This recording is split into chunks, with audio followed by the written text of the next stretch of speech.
For roughly 250 years, a people from the frozen edges of Scandinavia rewrote the map of the known world. They sailed into rivers no one had charted, settled islands no one had named, and stood on a continent no European would officially reach for another 5 centuries. They were feared, misunderstood, occasionally over-romanticized, and almost always underestimated. Before you settle in, take a moment to like the video and subscribe, but only if you genuinely enjoy what we do here. Tell me in the comments where you're listening from tonight and what time it is where you are. Now dim the lights, maybe turn on a fan for that soft background hum, and let us ease into tonight's journey together. Before the Vikings, the world they were born into, the story of the Vikings does not begin with a raid. It does not begin with a longship cutting through grey water or a monastery burning on a cold northern coast. It begins much earlier than that and much more quietly, in a landscape that shaped everything that followed. Scandinavia in the early medieval period was not the tidily organised collection of nations we recognise today. There was no Norway, no Sweden, no Denmark in any meaningful political sense. There were instead vast stretches of pine forest, granite coastline, deep fjords carved by glaciers, and rolling farmland that sat tantalizingly fertile in the south and gave way to near impossible terrain as you moved north. The land was beautiful in the way that things which are also dangerous tend to be beautiful. It asked a great deal of the people who lived on it. To understand why the Vikings became who they became, you have to spend a moment with that landscape, because the land and the sea between them produced the Viking character as surely as any cultural tradition or religious belief. The fjords of western Norway, those long fingers of seawater reaching deep into the mountains, meant that travel by boat was often easier than travel by land. Paths through the mountains were treacherous, narrow, and blocked by snow for months at a time. But the fjord? The fjord was a highway. You learned to sail before you learned to farm because the fjord demanded it. And the sea beyond the fjords was not a boundary. This is perhaps the single most important thing to understand about the Norse world. For most medieval cultures, the open sea was the edge of the known world, a place to fear and avoid. For the people of Scandinavia, it was the opposite. The sea was possibility. The sea was the road. Europe in the late 800s, just before the Viking Age traditionally begins, was a complicated and in many places a deeply vulnerable place. The great empire of Rome had collapsed centuries earlier, and what had risen from its ruins was a patchwork of kingdoms, monasteries, and petty chieftains still figuring out how to organise themselves. Charlemagne, king of the Franks, had done remarkable work pulling much of Western Europe into a rough political coherence, his Carolingian empire stretching from what is now France across into Germany and down into Italy. But Charlemagne died in 814, and what he left behind was less a stable empire and more a very large argument about who got to rule it. His grandsons would spend the next several decades dividing, fighting over, and generally dismantling what he built. By the time the Vikings began raiding in earnest, the Frankish world was distracted. The Anglo-Saxon kingdoms of England were fragmented, and the coastal monasteries of Ireland and Britain sat essentially undefended on shores that no one had thought to guard, because historically, nothing terrifying had ever come from the sea. The monasteries deserve particular attention here because they were not merely religious centres. In the early medieval world, a monastery was often the most sophisticated institution in its region. It was a library, a scriptorium where manuscripts were copied and preserved, a treasury where wealth accumulated in the form of gold reliquaries and bejewelled gospel books, a hospital, a school, and a farm all at once. Monasteries sat at the intersections of trade routes, and they held the accumulated surplus of centuries, and they sat, many of them, right on the coast. The monks who built them were not thinking about raiders. They were thinking about proximity to fishing, to trade ships, to the gentle sound of water. It was a decision that made perfect sense in a world where no one imagined anything could come from across that water. That assumption was about to be shattered. Scandinavia, meanwhile, had its own long history that tends to get overlooked in the rush to get to the raid scenes. The Germanic peoples of northern Europe had been there for millennia, developing sophisticated metalworking traditions, trading networks that reached into the Roman world, and complex social structures long before the Viking Age proper began. Roman writers knew about them and wrote about them with that particular mixture of fascination and horror that tends to colour ancient accounts of northern barbarians. Tacitus, writing in the late 1st century, described the Germanic peoples with grudging admiration and considerable creative embellishment. He found their customs strange and their courage admirable, which was Rome's standard diplomatic response to people it preferred not to fight. The centuries between Rome and the Vikings saw Scandinavia quietly doing what Scandinavia always did: farming the southern plains, fishing the coasts, trading amber and furs southward for silver and glass and wine, and building an increasingly sophisticated seafaring culture. The boat-building traditions that would eventually produce the longship did not appear overnight. They developed over centuries of trial and error, of watching hulls fail in storms and rebuilding them better, of understanding how clinker-built planking, where each plank overlaps the one below, created hulls that were strong and yet flexible, bending with the movement of the sea rather than fighting it. The population of Scandinavia was also growing. The warm period of the early medieval era, a genuine climatic shift that modern historians sometimes call the medieval warm period, made agriculture more productive across northern Europe. More food meant more people meant more pressure on the available land.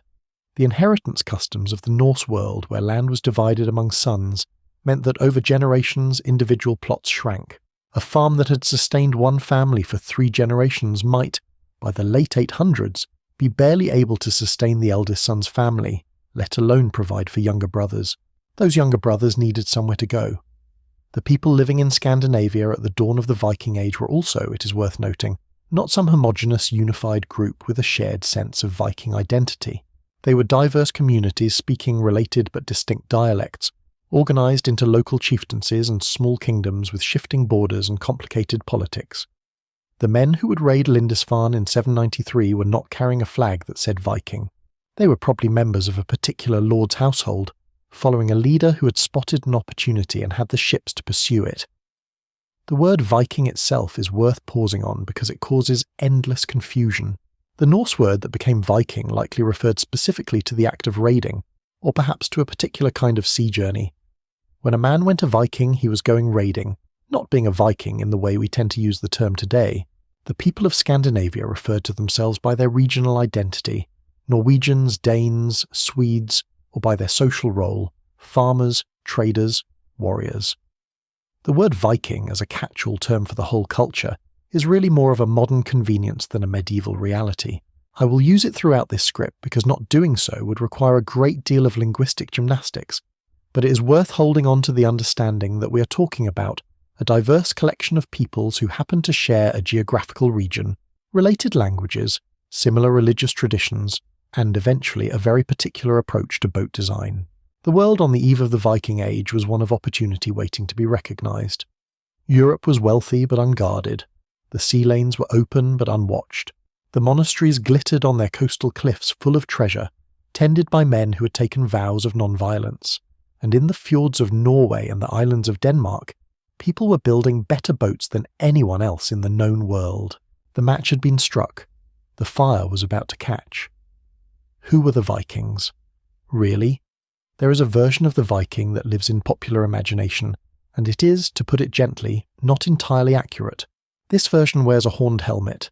It should be noted immediately, with some regret for anyone who loves the image, that there is essentially no evidence that Viking warriors wore horned helmets in battle. The famous horned helmets found in Scandinavia are ceremonial objects that predate the Viking Age by more than 1,000 years. The horned helmet Viking is largely a 19th century invention, a product of Romantic-era artists who found the image dramatic and ran with it. The actual evidence suggests Viking helmets were round iron caps, sometimes with a nose guard, practical and unglamorous. History is frequently unglamorous. The version in popular imagination also tends to be relentlessly violent. And yes, the Vikings raided. They pillaged, they burned, they took slaves, they struck terror into coastal communities across 2 continents. This is not a myth. But it is, emphatically, not the whole story, and a script that spent 40,000 words only on the raiding would be both inaccurate and, frankly, a bit one-note. The complete Viking is far more interesting than the raider alone. Most people in Scandinavia during the Viking Age were farmers. This seems obvious when you say it, but it gets lost in the drama of the longships. The vast majority of Norse people spent the majority of their lives doing exactly what most medieval people did.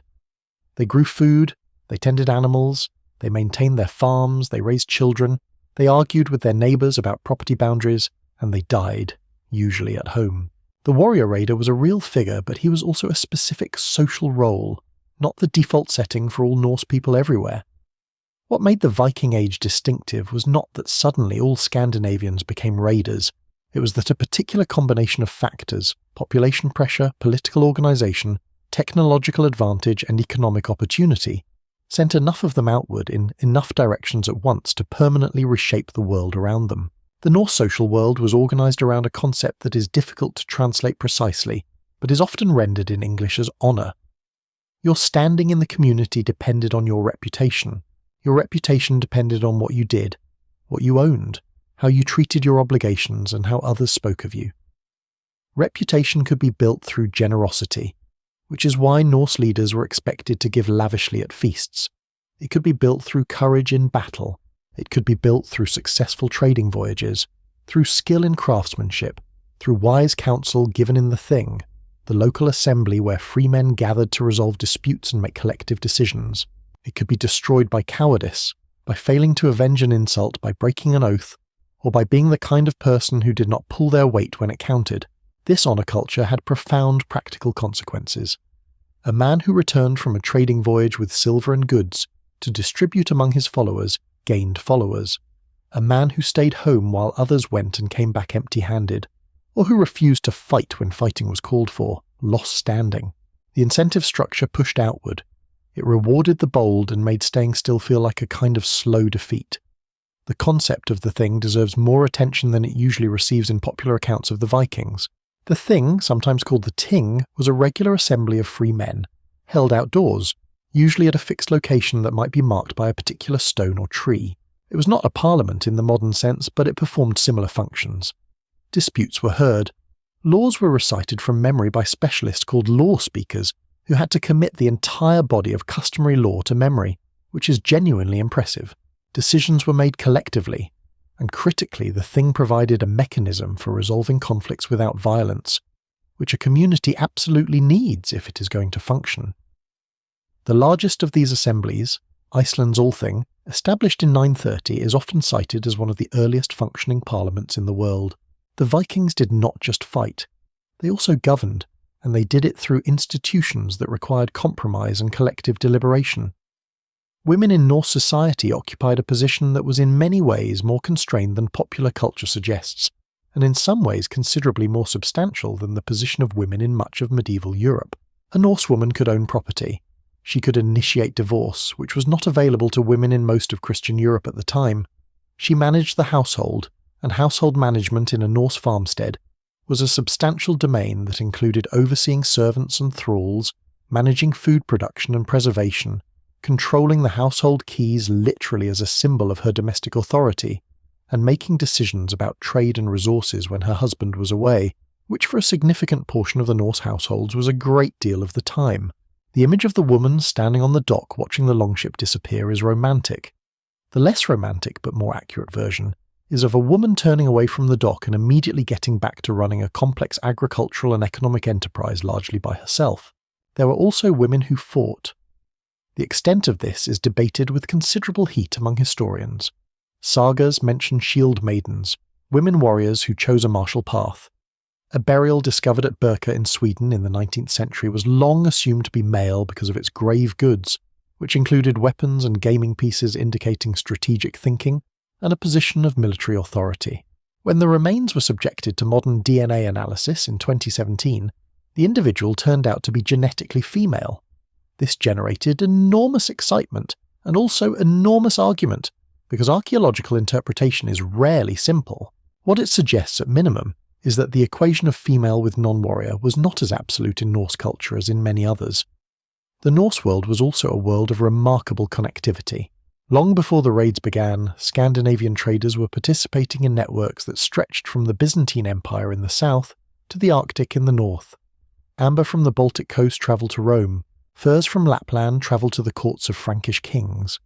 Walrus ivory, that northern luxury whose importance to medieval craftsmen cannot be overstated, moved southward through trading networks that required both ships and the social infrastructure to maintain them. The Vikings were, from the very beginning, both traders and raiders, and the line between the two was frequently negotiable depending on circumstances. The languages they spoke were related forms of what is usually called Old Norse, a North Germanic language that was more or less mutually intelligible across Scandinavia in this period, Old Norse is the ancestor of modern Norwegian, Swedish, Danish, Icelandic, and Faroes.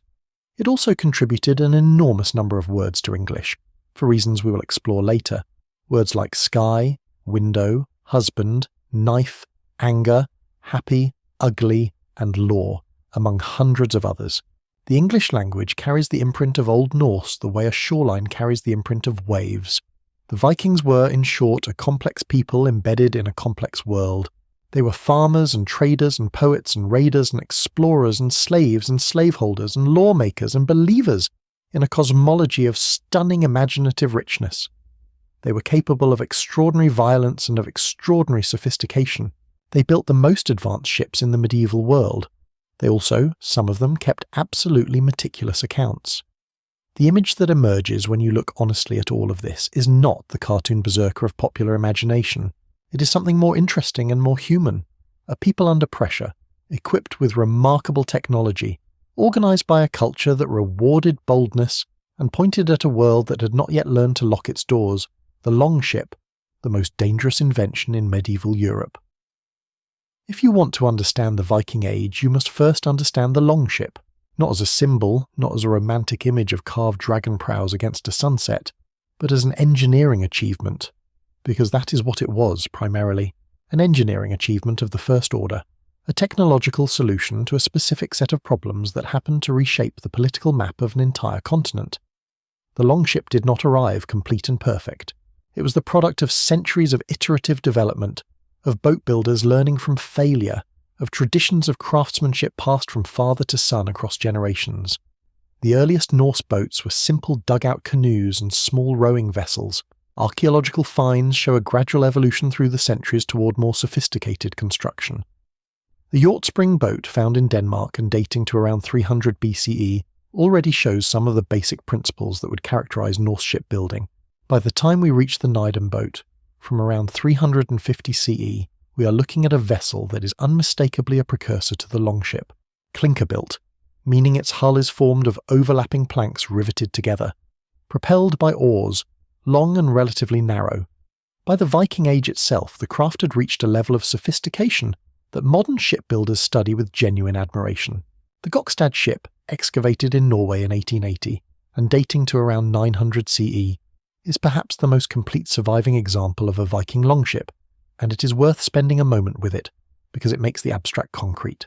The Gokstad ship is 76 feet long and 17 feet wide at its widest point. Its hull is made of 16 strakes, or rows of planking on each side, each plank overlapping the one below and riveted with iron rivets clenched on the inside.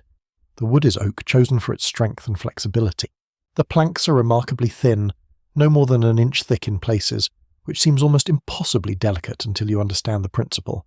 The hull is designed to flex. Rather than being rigid, it moves with the motion of the sea, each plank shifting slightly against its neighbours, so that instead of fighting the waves and eventually cracking under the stress, the hull absorbs them. Modern replicas of Viking ships have been sailed across the Atlantic and have demonstrated this flexibility in action. The hull can twist several degrees without any structural distress. The ship has a keel, a long spine of wood running the length of the bottom. The keel is what makes it possible to sail efficiently into the wind rather than being pushed only where the wind blows. The square sail, when deployed, allows the longship to sail at surprisingly effective angles to the wind. It cannot sail directly into the wind, as a modern yacht can, but it can make useful progress against it, which was a considerable advantage over simpler vessels. The draft, meaning how far below the waterline the ship extends, is remarkably shallow. The Gokstad ship draws only about 3 feet of water when fully loaded. This was not an accident. It was a design choice that gave the longship something no other naval vessel of the period possessed: the ability to navigate rivers and to be beached directly on shore. You did not need a harbour. You did not need a dock. You could sail up a river that conventional wisdom said was not navigable, beach your ship on a sandbar, and be on dry land with your crew in minutes. The psychological effect of this capability on communities that had always treated rivers as a defensive barrier cannot be overstated. The river that protected you from attack by land provided no protection at all against a force that arrived by water and could navigate that river more easily than you could walk along its banks. The longship was also light enough to be carried or dragged overland for short distances, allowing crews to portage around obstacles or to move between river systems. There are accounts from the Rus, the Norse people who established trade routes through what is now Russia, of crews carrying their ships across the watershed between river systems, physically transporting vessels between different drainage basins. This is not a story of superhuman strength. It is a story of ships light enough to make this possible. Speed was another defining characteristic. A longship under sail in favourable conditions could make 8 to 10 knots, and short bursts of perhaps 12 knots have been estimated. For the 9th century, this was extraordinary. A longship could cross the North Sea from Norway to the coast of England in roughly 20 to 40 hours depending on conditions. A monastery that received word of raiders on Thursday might be burning by Saturday. There was no time to call for help and have it arrive. There was barely time to flee. The crew required to operate a longship was substantial, typically somewhere between 40 and 100 men depending on the size of the vessel, all of them pulling oars when the wind was insufficient and managing the sail when it was not. This meant that a longship was not just a vessel, it was a community. The men who sailed together, ate together, slept together on the open deck under a stretched tent of oiled wool, rowed together through storms and calm, spent months in each other's company with no possibility of escape except overboard. The bonds formed on these voyages were among the tightest social bonds the Norse world produced, and they were the foundation of the political relationships that made raiding expeditions possible. The famous carved prow, the dragon or serpent head that gives the longship so much of its visual identity, was not purely decorative. It served a ritual purpose, a physical embodiment of the spirit of the vessel, a way of marking the ship as a living thing with its own identity. Norse sagas name individual ships, speak of them as if they have personalities, describe the relationship between a captain and his ship in terms that suggest genuine emotional attachment. The ship was not merely a tool, it was a partner. There were also different types of vessel. The longship was the warship, designed for speed, maneuverability, and the delivery of warriors. The Nar was a different animal entirely, a broader, deeper vessel designed for cargo rather than speed, the workhorse of Norse trade. It was the Nar that carried settlers to Iceland and Greenland and eventually to North America, loaded with livestock, tools, seeds, and the 100 other necessities of establishing a new community in an unknown land. The relationship between the longship and the Nar is in some ways the relationship between the sword and the plough. They work together, the raiders creating opportunities and the traders and settlers following to exploit them. What the longship represented, more than any specific technical feature, was a radically different relationship with the sea. The Norse did not fear the sea in the way that most medieval Europeans did. They had grown up with it, learned it, developed an understanding of its moods and patterns that amounted to a sophisticated science of navigation. They read the stars, the sun, the behaviour of birds, the colour of water, the direction of swells. They used a device called a sunstone, a type of calcite crystal that can detect the direction of polarised light and thus indicate the position of the sun even through cloud cover, allowing navigation on overcast days that would have left other sailors guessing. None of this was magic. It was accumulated knowledge, carefully preserved and passed on. The longship changed everything it touched.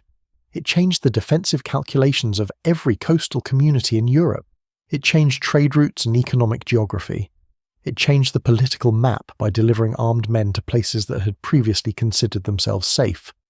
And it did all of this because someone, somewhere along the coast of Scandinavia, looked at a piece of oak and figured out how to make it bend. The first raids, Lindisfarne and the shock of 793. The year is 793. It is the 8th of June by the traditional reckoning, though the exact date has been disputed. On the island of Lindisfarne, a tidal island off the northeastern coast of what is now England, the monks of the priory are going about the business of their mourning. Lindisfarne was not just any monastery. It was one of the most spiritually significant sites in the English Christian world, home to the Lindisfarne Gospels, those astonishing illuminated manuscripts that represent some of the finest artistic achievement of the early medieval period, a place of pilgrimage and learning and accumulated sanctity going back over a century. The monks would have seen the ships coming. You could not miss the approach of a longship if you were watching, and there is good reason to think they were not watching particularly carefully, because nothing had ever come from that direction before. Ships on the horizon might be traders. The sea to the east of Lindisfarne had always been empty of threat. It was not empty that morning. What happened next is described by Alcuin of York, the great Northumbrian scholar then serving at Charlemagne's court. in a letter that conveys something very close to genuine shock.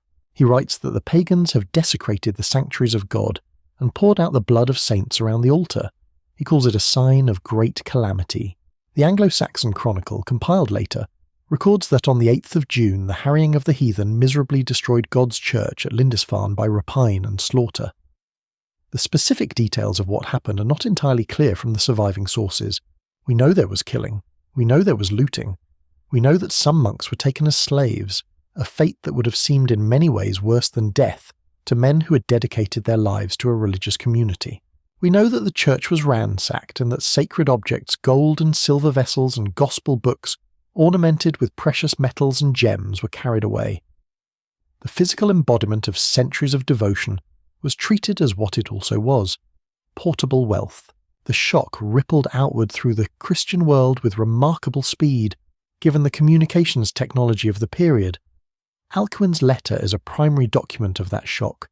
He frames the attack in apocalyptic terms, asking what can it signify that such great disturbance has happened in Britain as we have never before read of.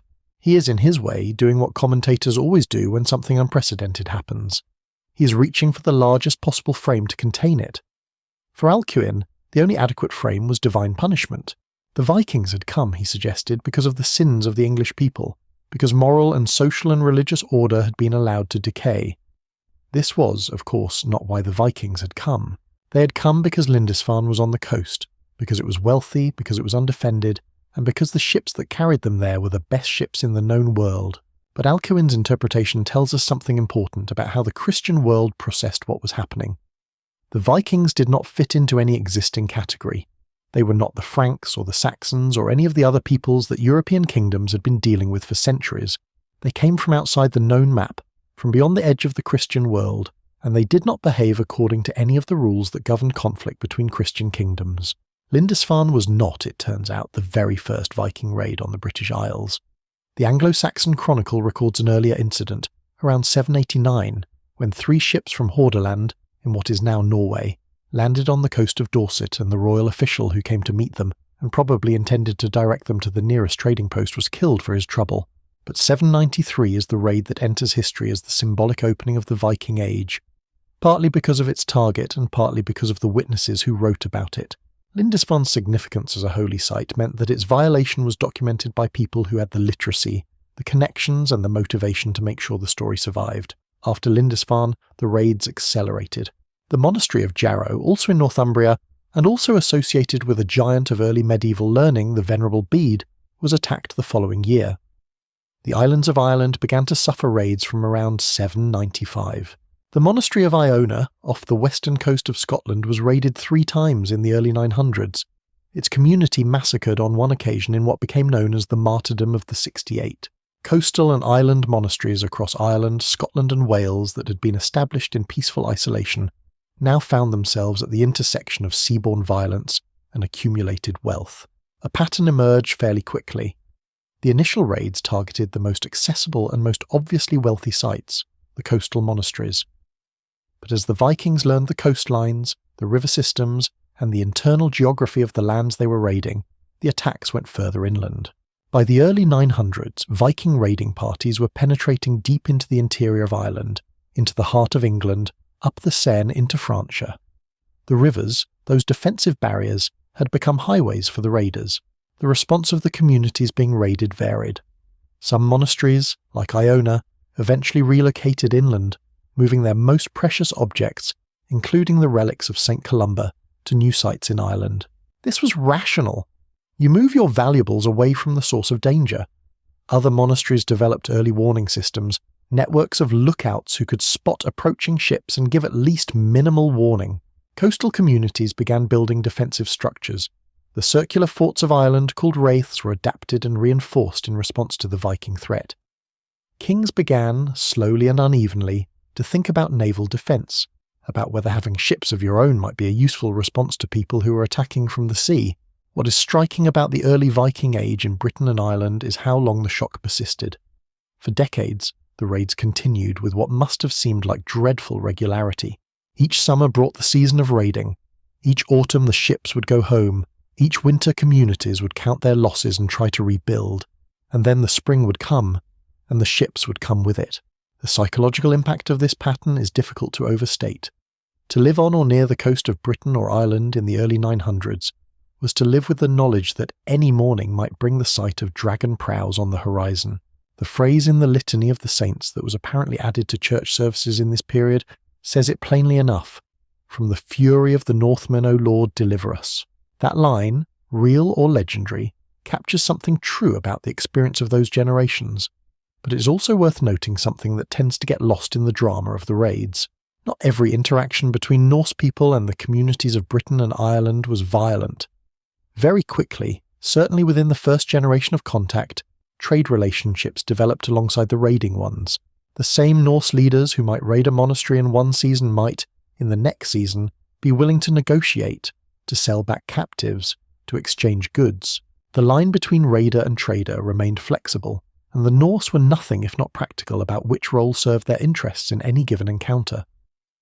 The world had changed on that morning in 793. It would not change back. Why they left? The push and pull of the Norse world. Every story of migration and expansion has two sides. There is what people were moving toward, and there is what they were moving away from. The Viking Age was driven by both simultaneously, a complex interplay of push factors that made staying home difficult and pull factors that made going out into the world attractive. Population pressure is the most commonly cited push factor, and it is genuinely significant.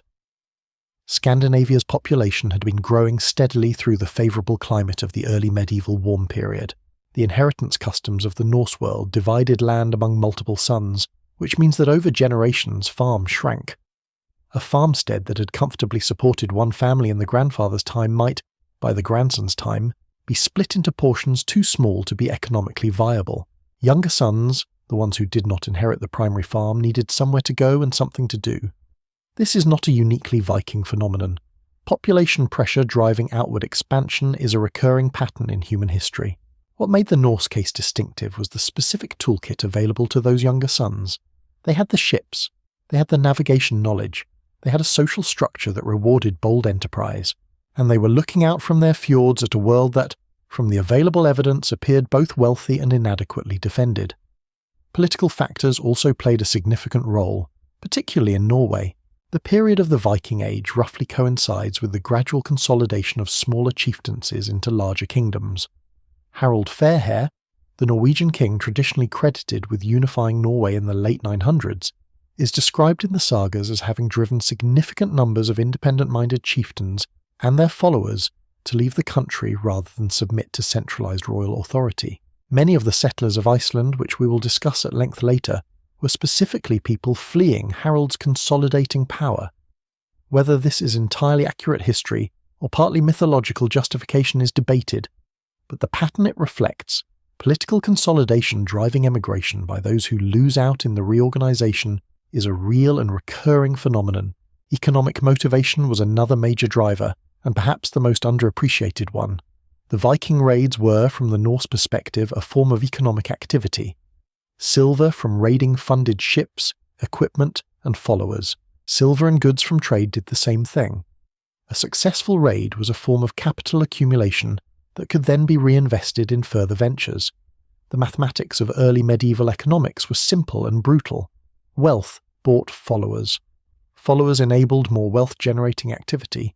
The cycle rewarded the bold and punished the timid. The pull factors were equally powerful. The wealth of the British Isles, Francia, and the Mediterranean world was not a secret. Norse traders had been participating in long-distance trade networks for centuries before the raids began. They knew that to the south and west there were communities with silver, with grain, with textiles, with wine, with all the things that Scandinavia either could not produce or could not produce in sufficient quantities. The monasteries were only the most dramatic and concentrated manifestation of a general reality. The Christian world of Western Europe was, by the standards of the 9th century, extraordinarily wealthy, and much of that wealth was accessible to someone with the right ship. Slave-taking deserves its own discussion here because it is one of the less comfortable aspects of Viking history, and one that tends to be either ignored or overemphasized depending on the agenda of whoever is telling the story. The Viking Age was deeply embedded in a system of slavery that operated across the medieval world. Slaves, called thralls in Old Norse, were acquired through raiding, through trading, and through debt bondage. They were the foundation of agricultural labour in Scandinavia. The demand for thralls was a genuine economic driver of raiding activity. A healthy young man or woman taken in a raid could be sold at trading centres like Dublin or Birka for a price that represented a significant return on the investment of the raid. This is an uncomfortable fact that does not have a redemptive angle. The people taken as slaves from the coasts of Ireland and Britain and later from the rivers of Eastern Europe experienced the Viking Age as a catastrophe. Their stories are mostly lost because they were not the ones writing the histories. What survives are fragments. A few Irish annals recording the numbers taken, the occasional archaeological trace of a slave's life in Scandinavia, the evidence of genetic mixing that shows up in modern DNA studies of Icelandic and Irish populations. The slave trade was real, it was extensive, and it was among the most destructive things the Vikings did to the communities they encountered.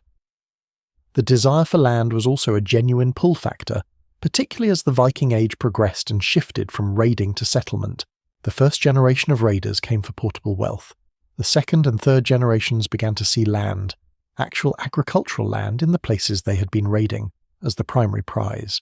The rich agricultural lands of England, of Normandy, of Ireland were not merely places to loot and leave. They were places to stay, and as the political vacuum left by weak or fragmented local authority became apparent, the Norse moved from raiding to settlement with a pragmatism that rather undercuts any narrative about Viking violence, being primarily about culture or religion. It was in significant part about real estate. There was also, alongside all of these material factors, something harder to quantify, which is the cultural value placed on adventure, on the journey itself, on the experience of going somewhere no one had gone before. The Norse sagas celebrate the explorer and the traveller as genuine heroes.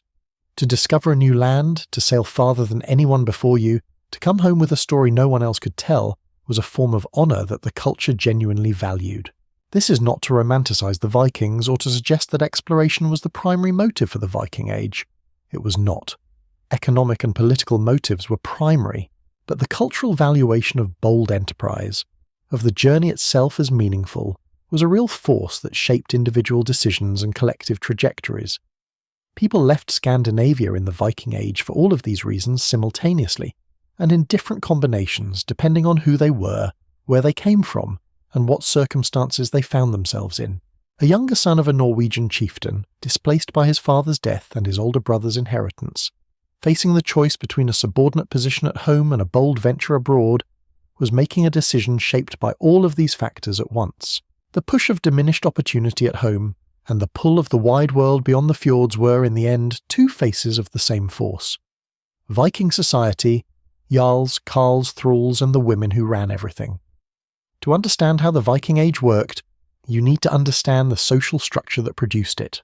And Norse society was, like most medieval societies, organised around hierarchy, but with some features that made it distinctly Norse in character.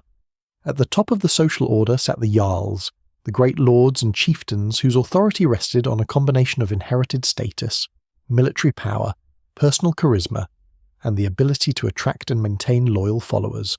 The relationship between a jarl and his followers was genuinely reciprocal in a way that distinguished Norse leadership from the more absolute authority claimed by, say, Frankish kings. A jarl was expected to be generous, lavishly, demonstrably, publicly generous. Feasts were not merely social occasions, they were political performances. When a jarl distributed silver rings, meat, mead, and fine weapons at his hall, he was not being indulgent. He was doing his job. The giving of gifts was the mechanism by which loyalty was created and maintained. The term lord in English has the same etymological root as the term for breadkeeper, loafward. A lord was someone who fed his people. The Norse concept of the generous chieftain is the same idea expressed more dramatically. You earned loyalty by taking care of your people materially. When you stopped being generous, when the mead hall went quiet and the rings stopped flowing, your followers started looking for someone more generous to follow. This gave Norse leaders a strong incentive to keep the wealth flowing, which in turn created incentive to go out and acquire more wealth, which is another way of saying that the economic logic of raiding was built into the social structure at its highest level. Below the jarls sat the carls, the free farmers and craftsmen who formed the backbone of Norse society. The carl was a free man who owned his own land, paid no rent to a lord, though he might owe military service or other obligations, participated in the thing and was, in Norse terms, his own man, The Carl status was what distinguished a free Norse person from a thrall. It was a status worth defending, both practically and in terms of honour. An insult to a Carl, an attack on his property or his person, required response. The culture of revenge and feud that features so prominently in the sagas is in large part a culture of free men defending the social status that their freedom represented. The Thing, that assembly of free men, was the Carl's primary political institution. At the Thing, disputes were heard, laws were recited, decisions were made. The Thing was not a democracy in the modern sense. The wealthy and socially prominent had more influence. But it was a forum in which any free man had the right to speak and be heard. This matters because it represents a genuine tradition of collective governance that coexisted with the hierarchical structure of jarls and followers. Norse political culture was not simply aristocratic domination from above. It was a negotiation between different levels of the social order, and the Carl's rights at the Thing were real and taken seriously. At the bottom of the social order sat the thralls, the enslaved people who performed the heaviest agricultural labour and the most menial household tasks. Thralls had no legal standing, no right to speak at the Thing, no protection under the law except insofar as they were property, and attacking another man's property was actionable. Their lives were, by any measure, brutal and constrained. A thrall could be freed, and freed thralls occupied an intermediate status, but freedom from slavery was not automatic and depended entirely on the will of the owner. The slave trade was genuinely central to the Norse economic system. Thralls were not a peripheral category. They were a major component of agricultural production across Scandinavia, and the demand for them was a significant driver of raiding activity. The markets at Dublin, Hedeby and Birka were, among other things, slave markets. The Norse world's prosperity was built in part on the labour of people taken by force from their homes. Within this three-tier structure of jarl, carl and thrall, Norse society had its own internal complexity. Skalds, the professional poets attached to the courts of great men, occupied a high-status role that was not strictly dependent on land or arms. A great skald who could compose a masterful praise poem for a jarl after a successful battle was earning his keep in currency as real as silver. The Norse valued eloquence and the ability to manipulate language with precision and creativity in ways that gave poets genuine social power.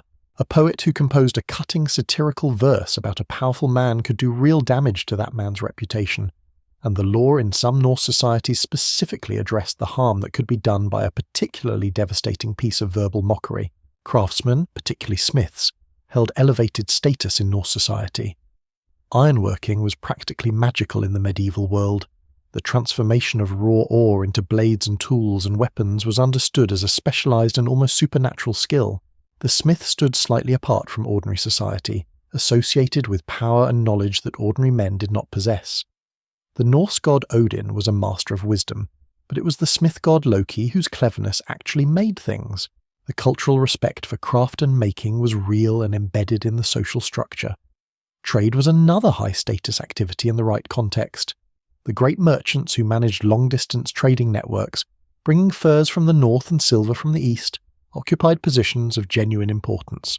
Trading and raiding, it is worth reiterating, were not clearly separated activities. The same men, the same ships, the same basic operational logic applied to both. A Norse merchant who arrived at a trading post with a cargo of furs intended to trade was also, depending on how the negotiation went, potentially willing to take what he wanted by force if the opportunity presented itself.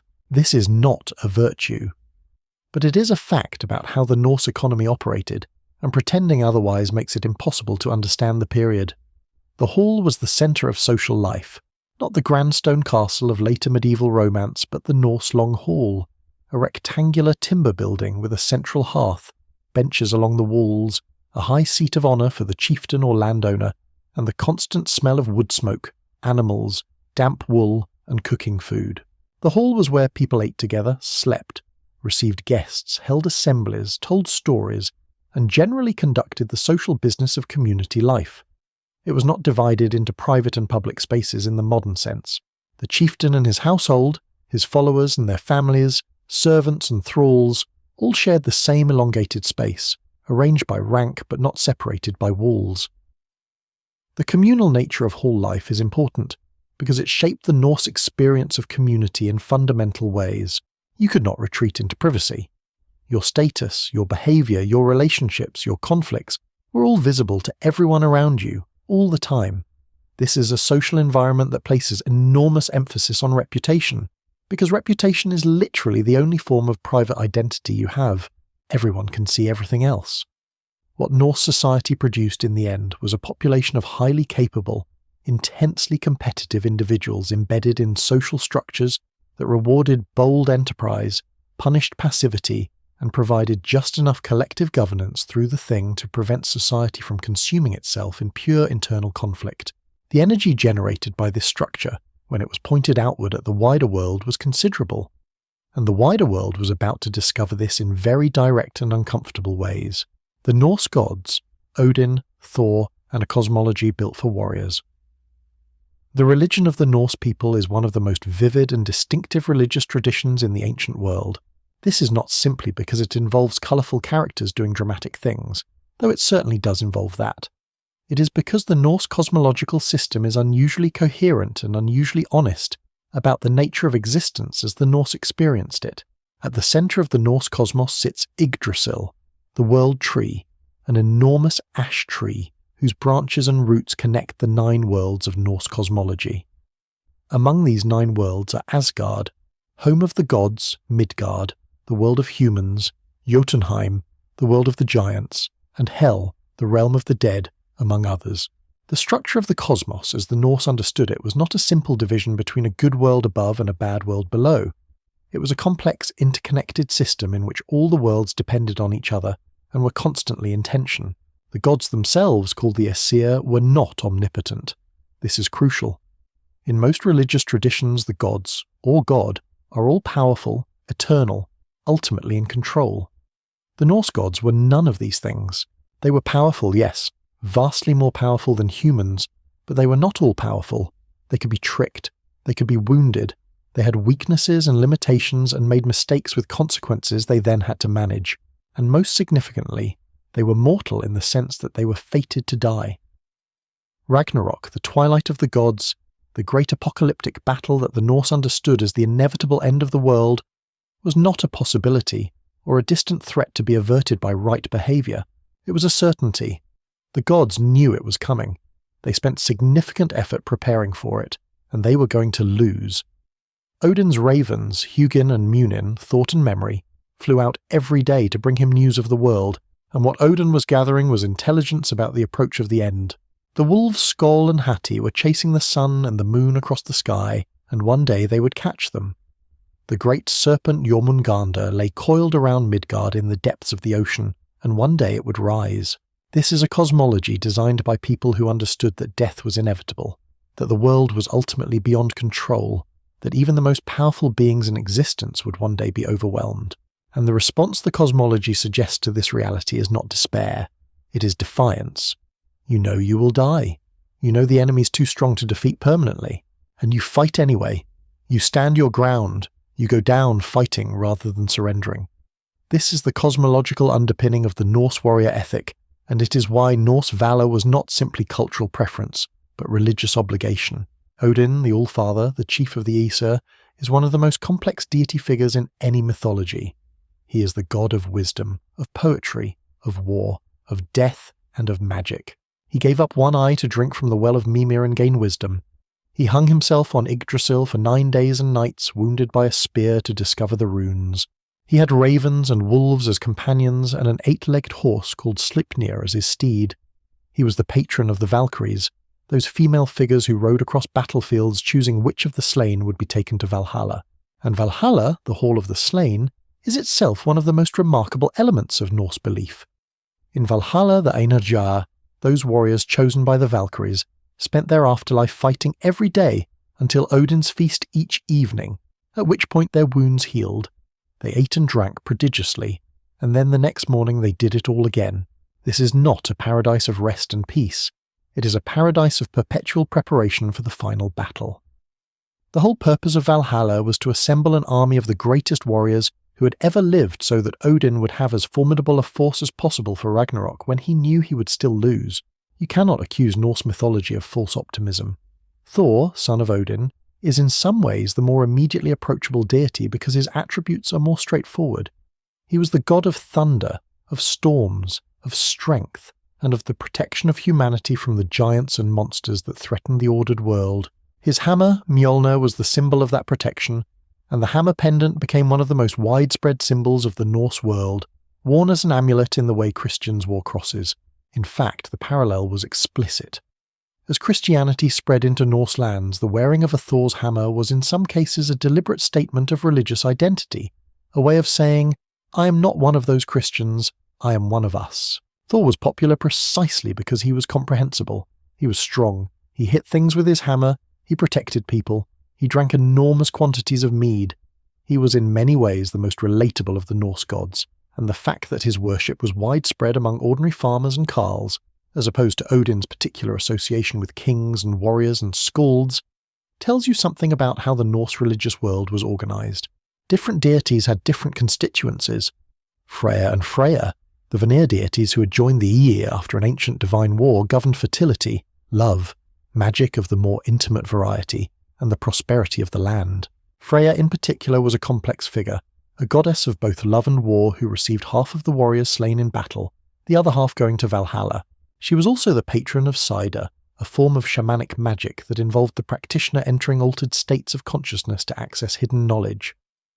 Odin himself practiced Sida, which was considered somewhat transgressive since it was primarily associated with female practitioners, and the saga literature preserves a faint whiff of ambivalence about this aspect of his character.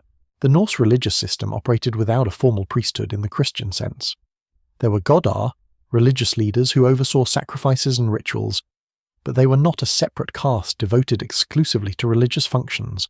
The same man who was a chieftain or a wealthy farmer might also serve as the religious leader of his community, presiding over the blot, the sacrifice that marked the major ritual occasions of the year.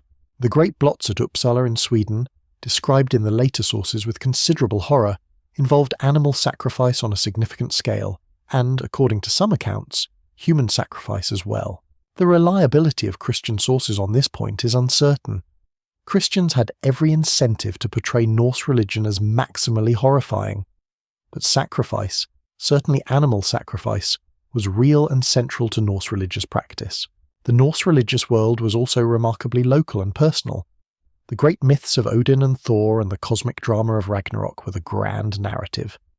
But everyday religious life also involved relationships with land spirits, the landvættir that inhabited particular places, with the Disir, female ancestral spirits, with the Fylgja, a kind of personal guardian spirit. Religion was not only about the distant drama of the gods, it was about the immediate relationship between human beings and the spirit world of their specific landscape. When Christianity arrived in Scandinavia, it was not simply a new set of ideas imposed from outside. It encountered a rich and sophisticated religious tradition that had its own internal logic, its own answers to the deep questions, its own forms of community and ritual. The process of conversion was long and often violent, and the persistence of pre-Christian elements in Scandinavian culture, in folklore, in place names, in the very names of the days of the week, Tuesday for Tyr, Wednesday for Odin, Thursday for Thor, Friday for Freyja, testifies to how deeply the old religion was embedded in the fabric of daily life. But we are getting ahead of ourselves. Before Christianity came to Scandinavia, the Norse religion was very much alive, and it shaped the people who were about to descend on the Christian world in ways that world was entirely unprepared to understand. The Great Heathen Army and the fall of Anglo-Saxon England. For decades after Lindisfarne, the Viking raids on England had followed a seasonal pattern. Ships arrived in the spring and summer, struck at coastal and river-accessible targets, and withdrew in the autumn with whatever they had gathered. The raids were devastating to the communities that experienced them, but they were not in themselves an existential threat to the Anglo-Saxon kingdoms. You can survive raiding. It is terrible and traumatic and economically ruinous. But if your enemy goes home every autumn, you can rebuild. 865 changed everything. In the autumn of 865, a force arrived in East Anglia that was unlike anything England had faced before. The Anglo-Saxon Chronicle calls it the Missile Heathen here, which translates as the Great Heathen Army, and the name is apt.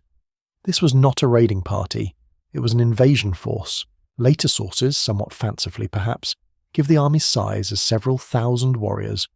Modern estimates are more cautious, ranging from a few hundred to perhaps a couple of thousand at the high end, though these numbers could be substantial relative to the forces available to the Anglo-Saxon kingdoms.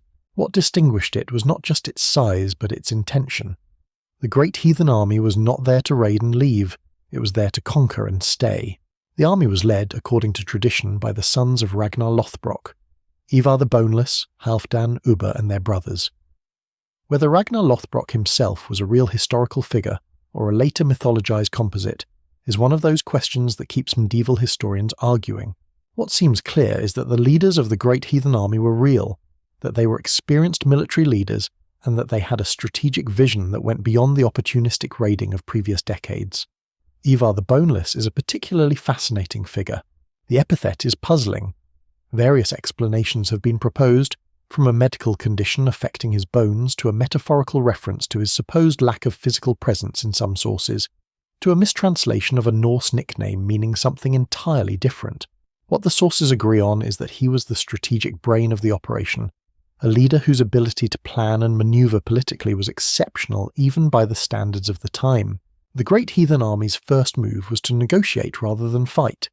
In East Anglia, the local king provided the army with horses. This was probably not an entirely voluntary transaction, but it was a transaction rather than a battle. The Norse were after territory and resources. A fight that destroyed potential resources or depleted their own forces was counterproductive when you could achieve the same result through intimidation. In 866, the army moved north and took York. This is a moment worth pausing on because York, Jorvik in Old Norse, was one of the most important cities in England. It was the capital of Northumbria, the northernmost of the major Anglo-Saxon kingdoms. Taking York was not a raid, it was the capture of a major urban centre and the effective decapitation of a kingdom. Northumbria was, unfortunately for the Northumbrians, in the middle of a civil war at the time, which is the kind of tactical detail that a strategically minded opponent will absolutely exploit. The two rival claimants to the Northumbrian throne, Osbert and Aelle, were persuaded by their dire circumstances to set aside their differences and jointly attack York the following year. The attack failed. Both kings died. Aelle, according to later Norse sources, was executed by the Blood Eagle, a torture involving the removal of the ribs and lungs in a manner too unpleasant to describe in detail and too disputed by historians to accept as straightforwardly factual. Whether the Blood Eagle was real or a later invention of saga literature is argued. What is not disputed is that Aelle died, and that Northumbria was now under Norse control. The great heathen army then turned south, East Anglia, Mercia. It moved through the Anglo-Saxon kingdoms with a methodical patience that distinguished it sharply from the seasonal raiding of the previous decades. When resistance was strong, the army negotiated, accepted tribute, and moved on. When resistance was weak or absent, it took what it wanted. When a target was strategically vital, it fought. In 870, the army turned on East Anglia. King Edmund of East Anglia, later St Edmund, is said to have refused to renounce his Christian faith as a condition of his survival, and to have been martyred by the Norse, tied to a tree and shot with arrows before being beheaded. The historicity of these details is uncertain. What is certain is that Edmund died and East Anglia fell. The town of Bury St Edmunds takes its name from the veneration of his remains that developed afterward. By 871, only one of the major Anglo-Saxon kingdoms had not been conquered, subjected to tribute, or effectively destroyed. That kingdom was Wessex, in the south and southwest of England, and Wessex had a new king, a young man who had come to the throne unexpectedly when his brother died.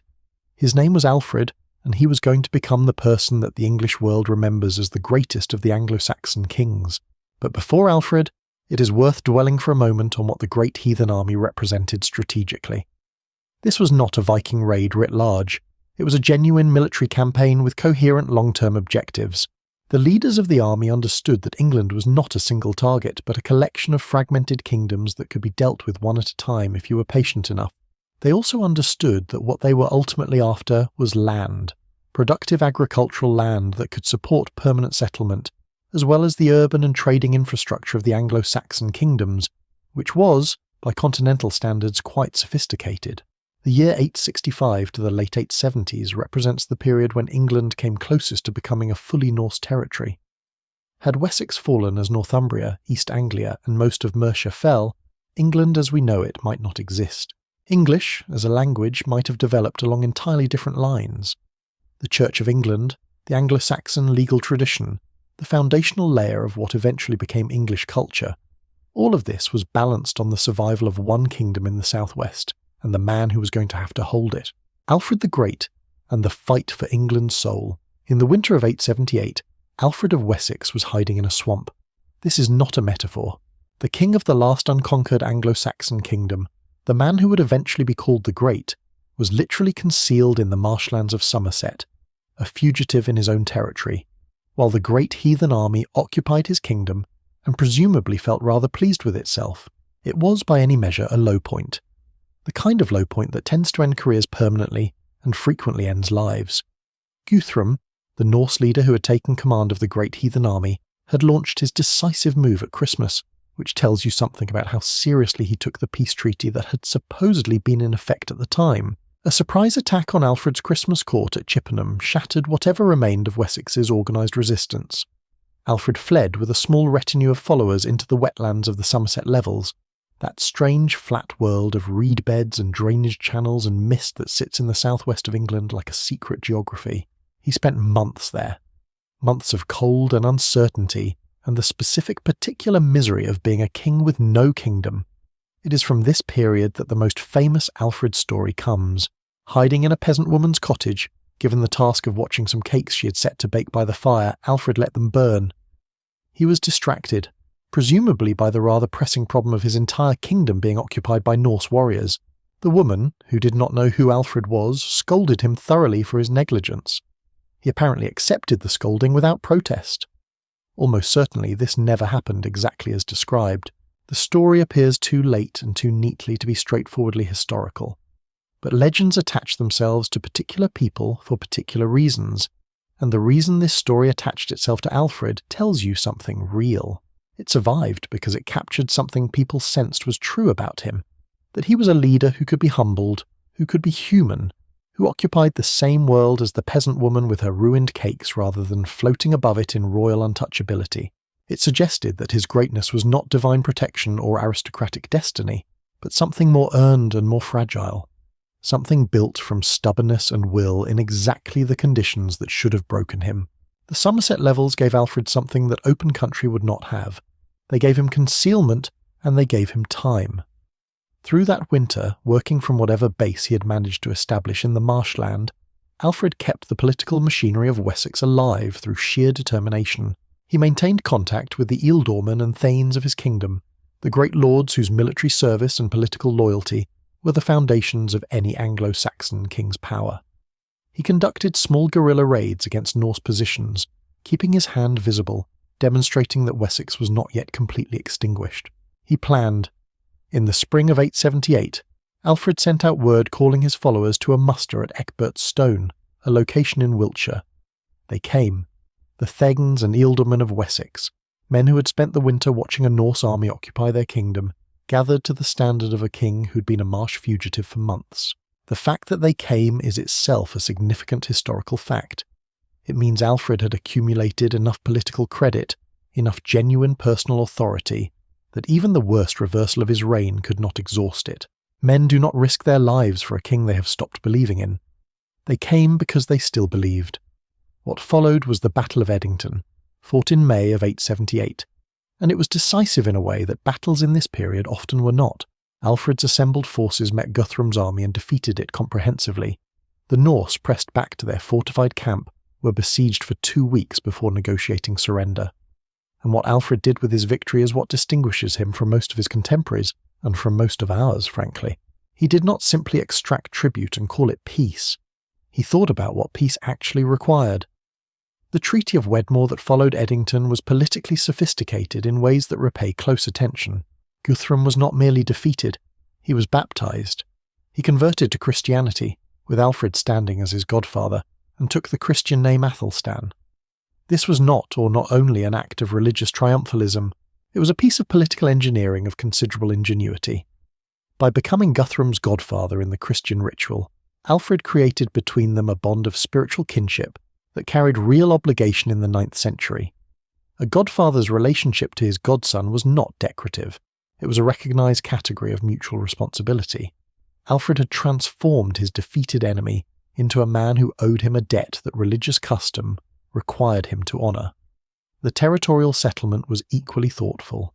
Alfred accepted Norse control of the north and east of England, the area that became known as the Danelaw, roughly divided from Wessex and Mercia along the line of the old Roman road called Watling Street. He was not giving up territory from a position of weakness. He was being realistic about what was achievable. The Norse had been settling in England and not just raiding it for years. They had farms, families, communities. Attempting to drive all of them out of England was not a practical military or political objective. The question Alfred was actually answering was not, can we expel the Norse, but can we build an England that continues to exist as a coherent political and cultural entity, alongside a Norse-settled north? The answer, over the generations that followed, turned out to be yes. The Norse of the Danelaw were gradually absorbed into English society, while leaving an enormous imprint on English language, law and culture. The imprint is still legible. The concentration of Norse place names across the north and east of England, every town ending in by, meaning farm or settlement, every place whose name ends in thorp or thwaite or toft, is a map of Norse settlement preserved in language across 12 centuries. The words themselves, the hundreds of old Norse words that entered English and stayed, are the same kind of evidence written into the language you speak, rather than into the landscape you travel through. Alfred's response to the Viking crisis extended well beyond Edington and Wedmore. He was a ruler who understood that a single military victory solved a military problem and nothing else. The deeper problem was structural. England's coastlines and rivers were accessible. Its wealth was concentrated in places that could not defend themselves. Its governance was fragmented in ways that made coordinated response difficult. Alfred addressed all of this. He built burhs, fortified towns, placed at systematic intervals across Wessex so that no settlement was more than a day's march from a defensible strongpoint. The burh system was not improvised. It was planned with a methodical attention to geography and distance that reflects either Alfred's own strategic intelligence or the intelligence of advisors he had the wisdom to listen to. These fortifications changed the defensive mathematics of raiding fundamentally. A Norse force looking for easy targets found instead a landscape bristling with walls and garrisons. The burhs were also economic centres, designed to attract population and craft production and trade. Alfred was building an urban economy and a defence network simultaneously, using the same infrastructure for both purposes. This is not an obvious thing to do. It reflects genuine political creativity. He also built ships, specifically to contest Norse control of the waters around England. The idea that you might defend your coastline by having a navy is obvious in retrospect, and was apparently not obvious at all to most rulers of the period. Alfred was the first English king to think seriously about naval defence as a strategic priority, and the ships he built were reportedly designed on his own instructions, longer and faster than the Norse vessels they were meant to counter. Whether they worked as well in practice as in theory is another question, but the recognition that sea power mattered was itself a significant intellectual achievement. Beyond the military reforms, Alfred drove a program of administrative and cultural renewal that would be remarkable even for a king who had never spent a winter in a marsh. He codified the laws of Wessex, synthesizing earlier law codes with his own additions into a unified legal framework.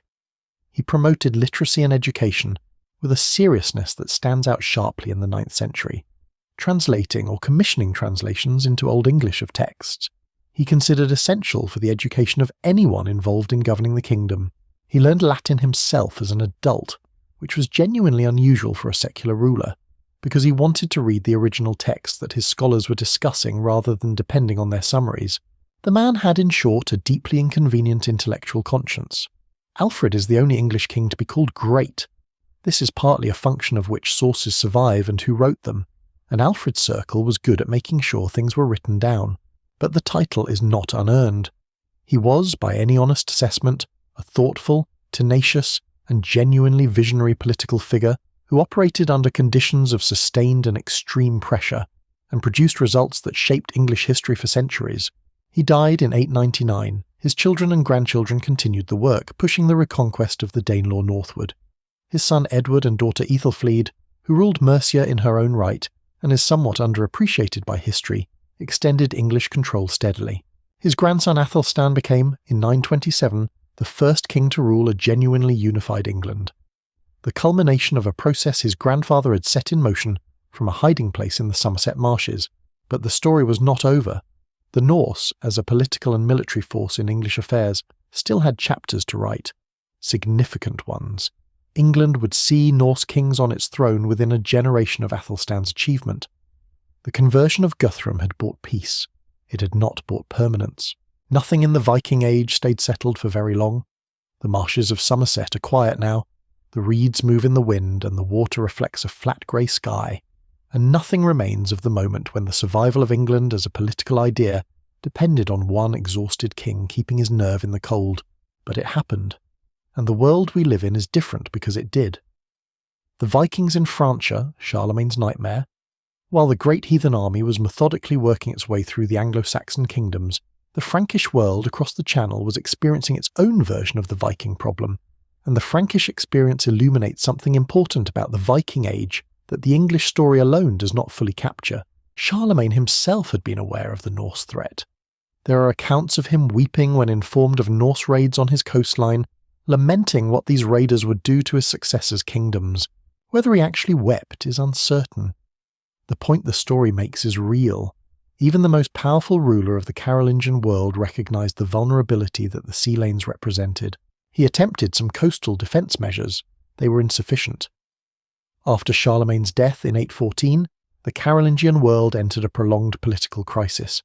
His son Louis the Pious struggled to maintain unity, and after Louis's death, the empire was divided by the Treaty of Verdun in 843 among his three surviving sons, producing West Francia, which eventually becomes France, East Francia, which eventually becomes Germany, and a Middle Kingdom that was immediately contested and eventually absorbed by its neighbours. The decades that followed featured the Carolingian successors spending most of their political energy fighting each other, while the Norse raided their coastlines with increasing boldness.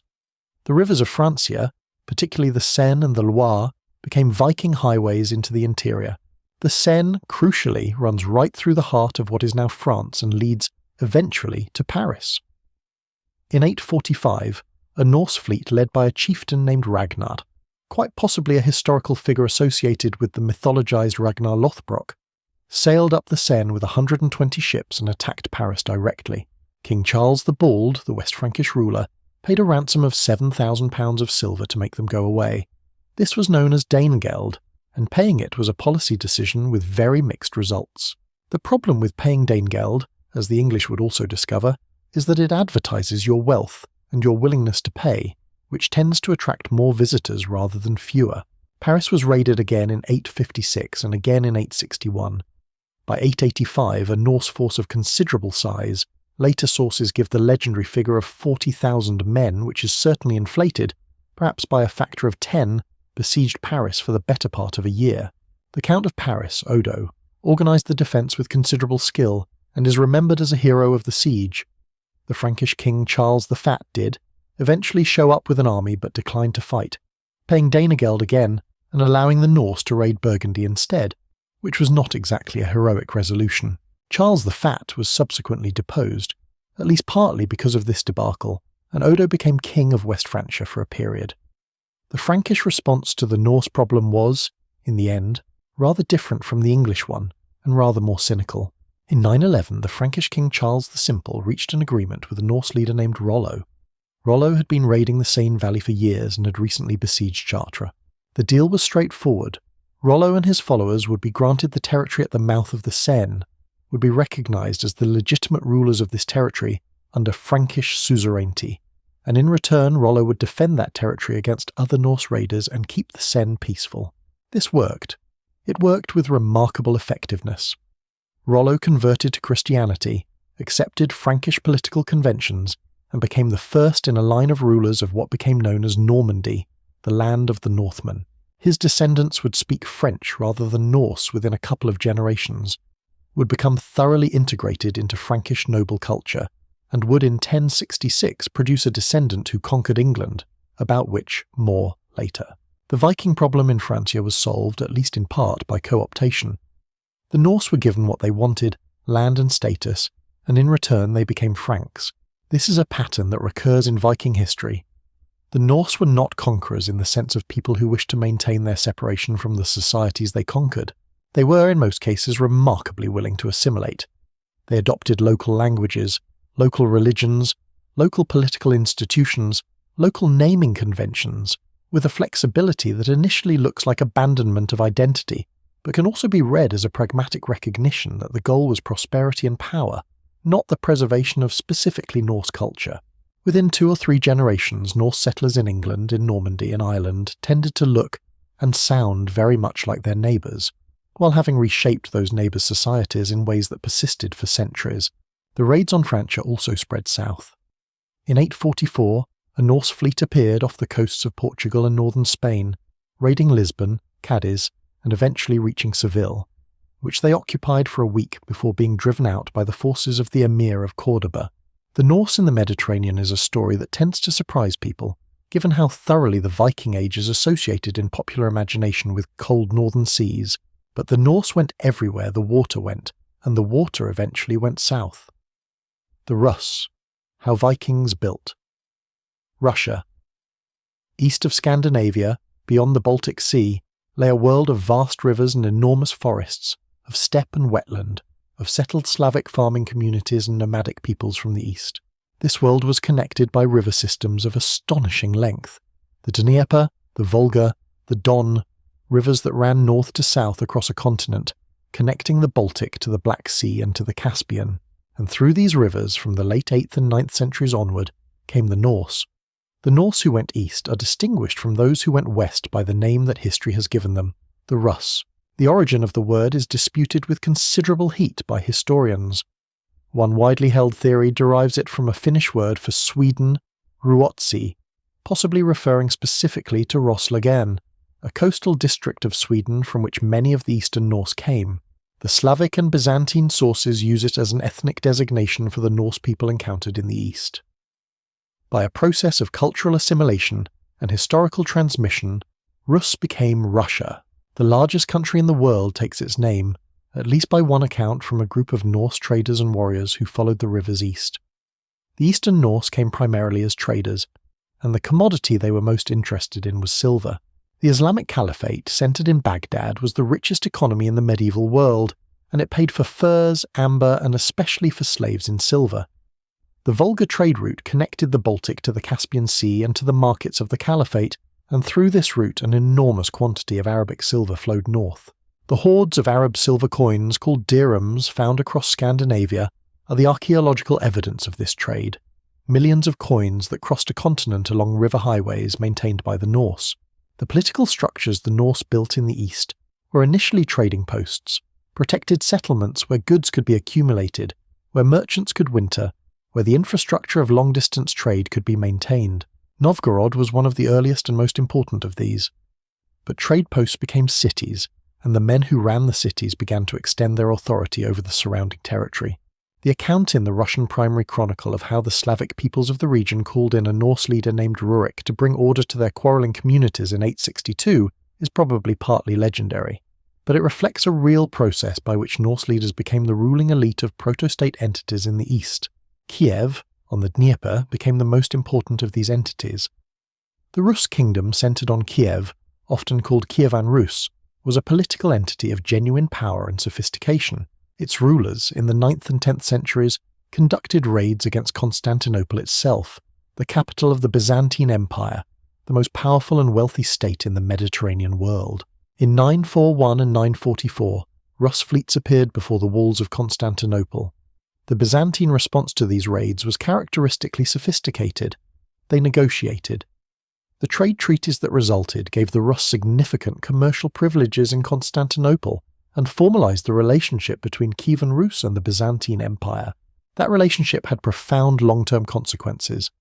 Trade with Byzantium brought Byzantine goods, Byzantine art, and eventually Byzantine religion into the Rus world.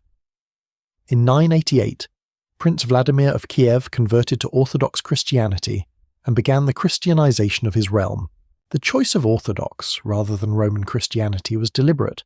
A delegation, according to the Primary Chronicle, visited various religious traditions and reported that the divine liturgy of Hagia Sophia in Constantinople was so beautiful that they could not tell whether they were on earth or in heaven, whether this is literally what happened or a later story.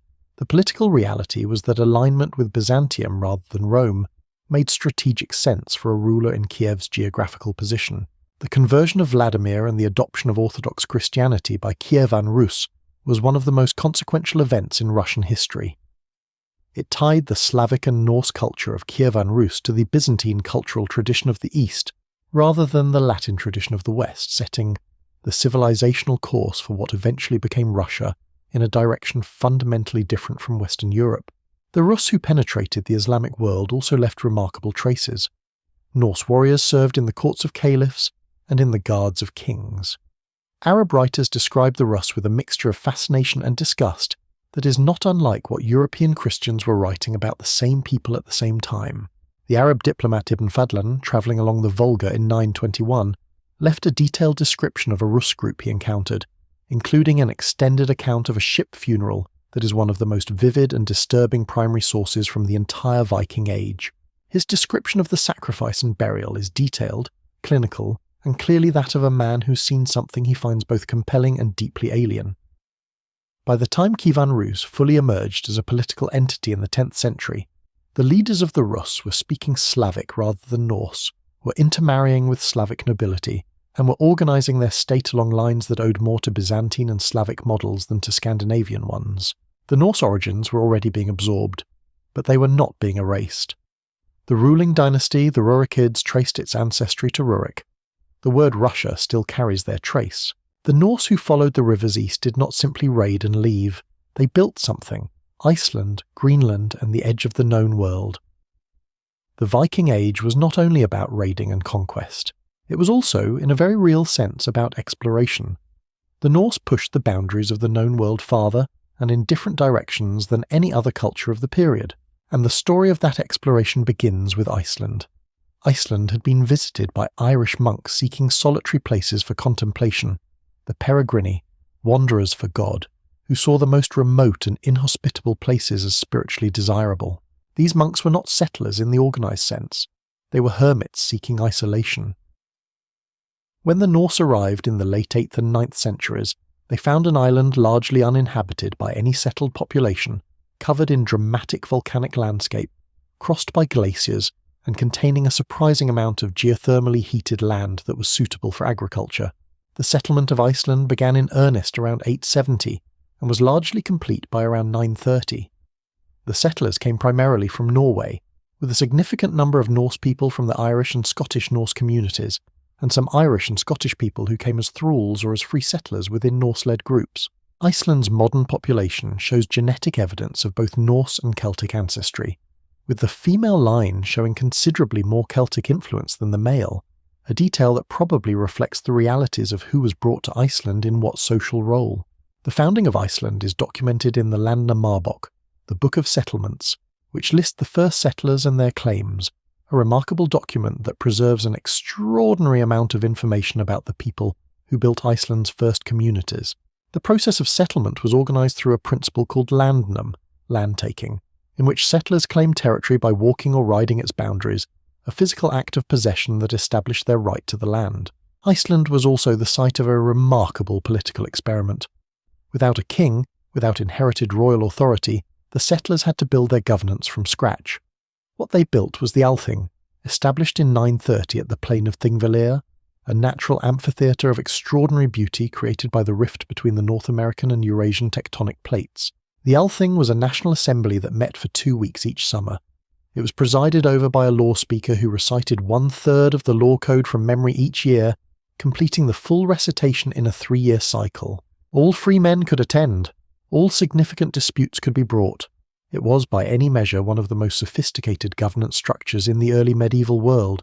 Iceland's literary tradition, which produced the great family sagas of the 12th and 13th centuries, is arguably the Vikings' most enduring gift to world literature.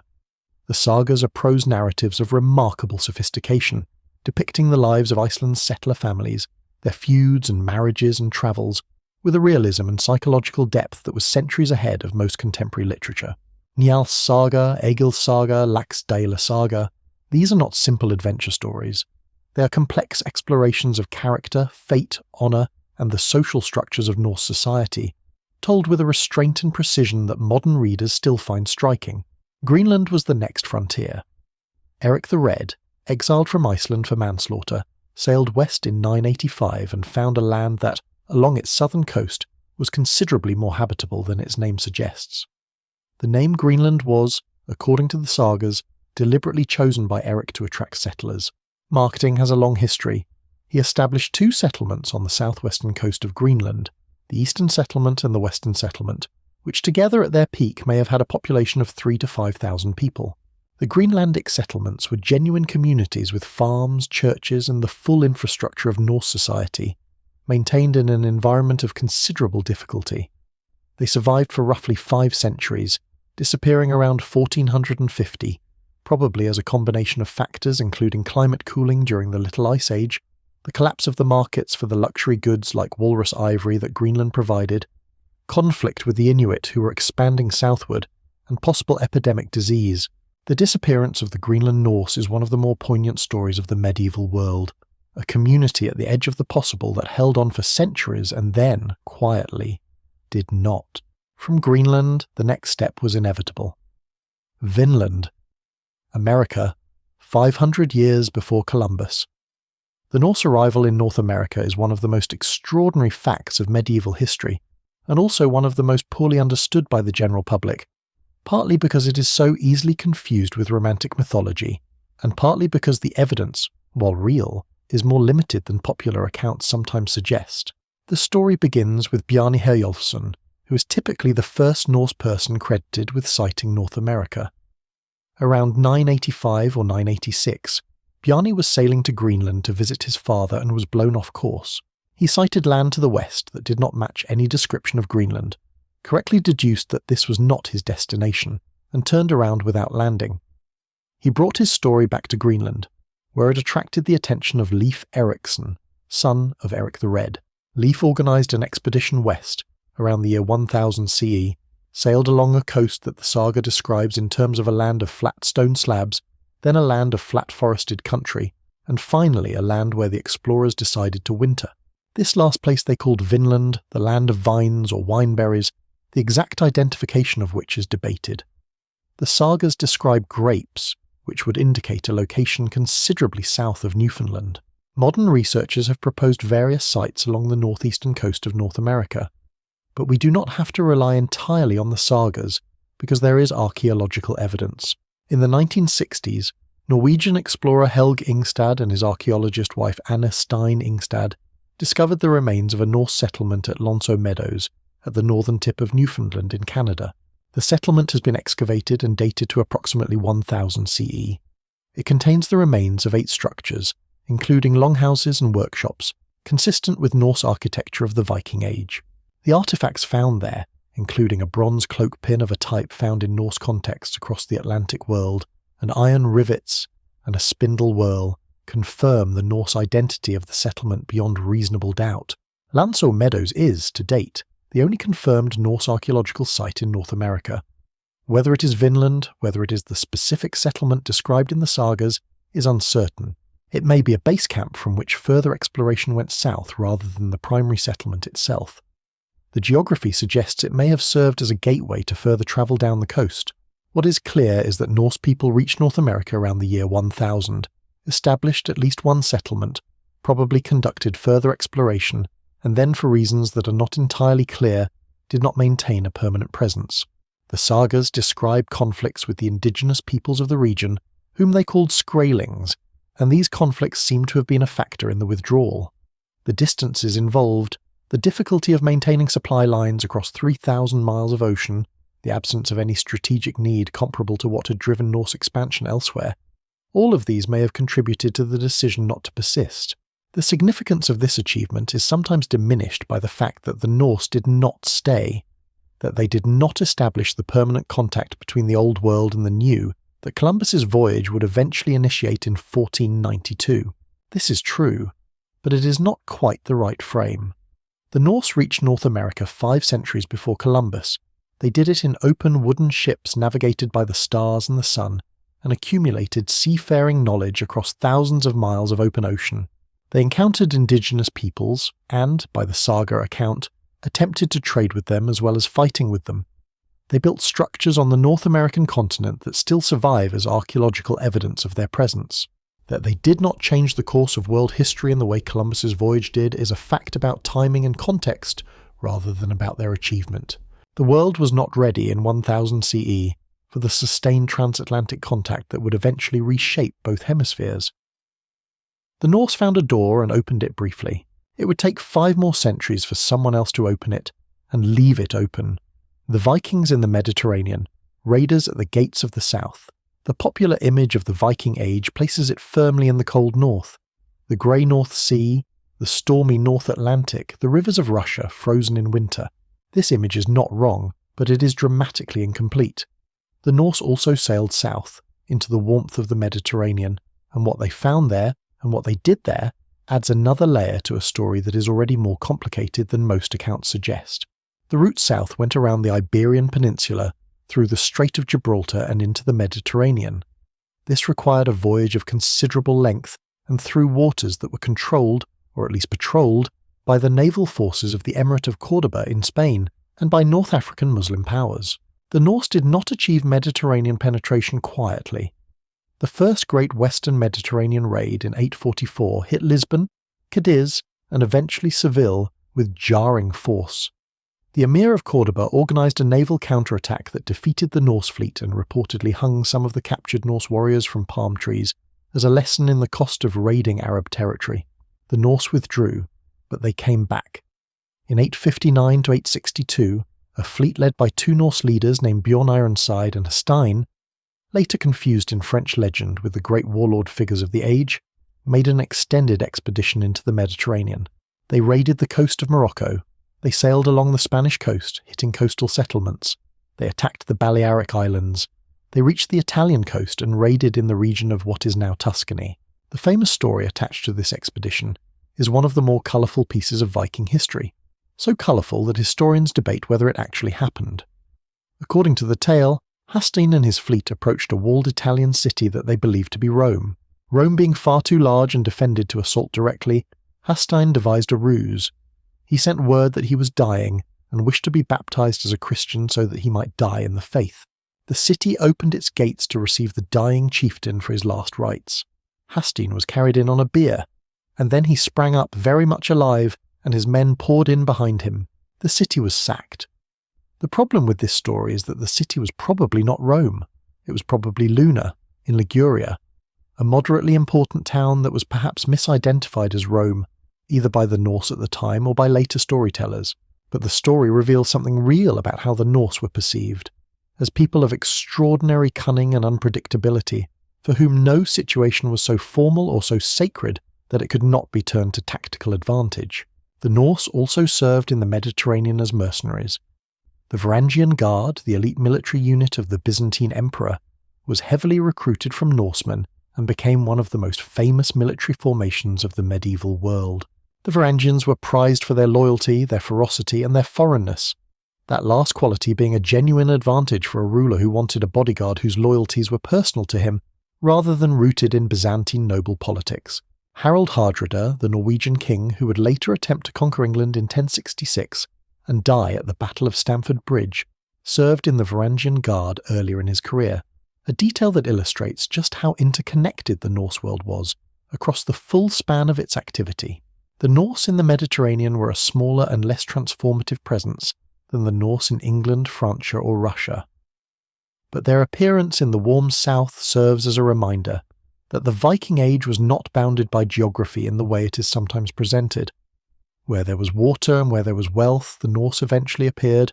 The Normans, Vikings who forgot they were Vikings. The deal struck in 911 between Charles the Simple and the Norse chieftain Rollo, giving Rollo's people the territory at the mouth of the Seine that became Normandy, is one of the more consequential diplomatic arrangements of the medieval period, not because anyone at the time would have guessed its consequences, but because the culture that emerged from the fusion of Norse and Frankish elements in Normandy turned out to be extraordinarily dynamic and expansionist. The Normans, within a century and a half of Rollo's settlement, had essentially stopped being Norse. The Norse language was gone from Normandy within 2 or 3 generations, replaced by a dialect of French. The Norse religion was replaced by Christianity. The Norse political and social customs were replaced by Frankish feudal organisation. The names changed. The descendants of Rollo, Hrolf in Norse, have names like William, Robert, Richard. The transformation was thorough enough that if you met a Norman nobleman in the early 11th century, Nothing about him would tell you that his great-great-grandfather had been a pagan raider from Norway, and yet, what the Normans retained from their Norse heritage was not language or religion or custom, but something more difficult to quantify: an energy, an expansiveness, an aggressive appetite for conquest and organisation that distinguished them sharply from the more settled Frankish nobility, of which they were nominally a part. The Normans were restless, they were ambitious. They had the Norse tendency to look at a situation and ask not how do we maintain what we have, but how do we get more. In the 11th century, this Norse-derived restlessness expressed itself in directions that would have astonished Rollo. Small groups of Norman adventurers began appearing in southern Italy in the early 1100s, initially as pilgrims and mercenaries, gradually as conquerors. By the end of the century, the Normans under Roger de Hauteville and his descendants had conquered Sicily, expelled the Arab rulers who had held it for 2 centuries, and established one of the most culturally sophisticated kingdoms of the medieval Mediterranean. The Norman Kingdom of Sicily was a remarkable fusion of Norman, Byzantine, Arab and Italian elements, a multilingual, multi-religious state that was, for its time, genuinely cosmopolitan. But the Norman achievement that most fundamentally shaped the world you live in is, of course, the conquest of England.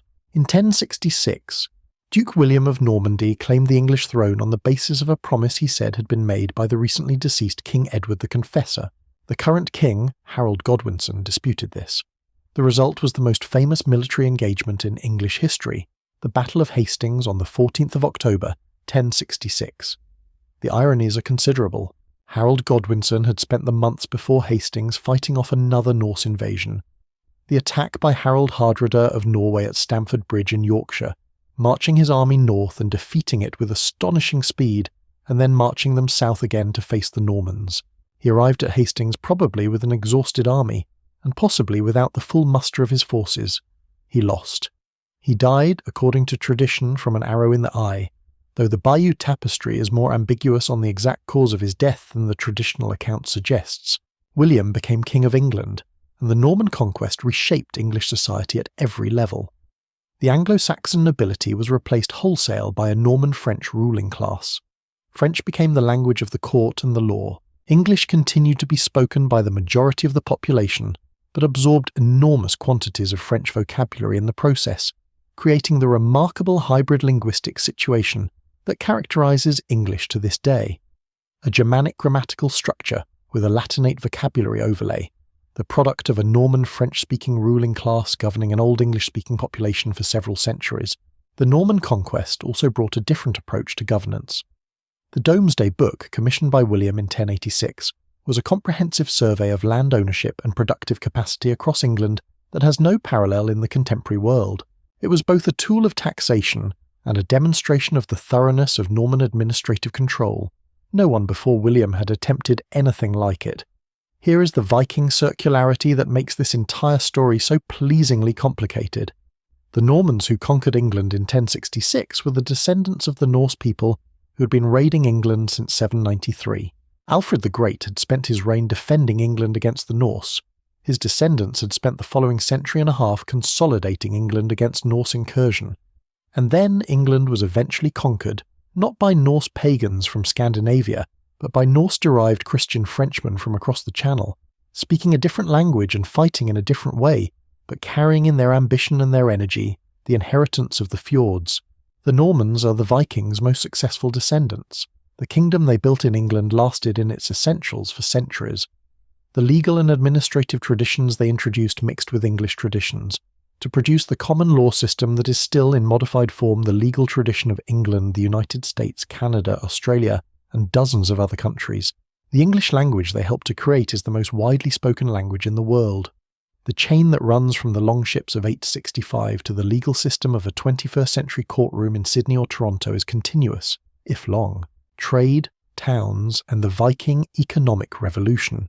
It would be a significant error to tell the story of the Viking Age solely through raids and conquests, because one of the most important things the Norse did during this period was trade, not in spite of the raids but alongside them, often using the same networks and the same people. The Norse were building a trading system that connected northern Europe to the Mediterranean and to the Middle East in ways that permanently altered European economic geography. The great trading centres of the Viking Age were remarkable places. Hedeby, on the Jutland Peninsula in what is now Germany, was one of the largest trading towns in northern Europe in the 9th and 10th centuries.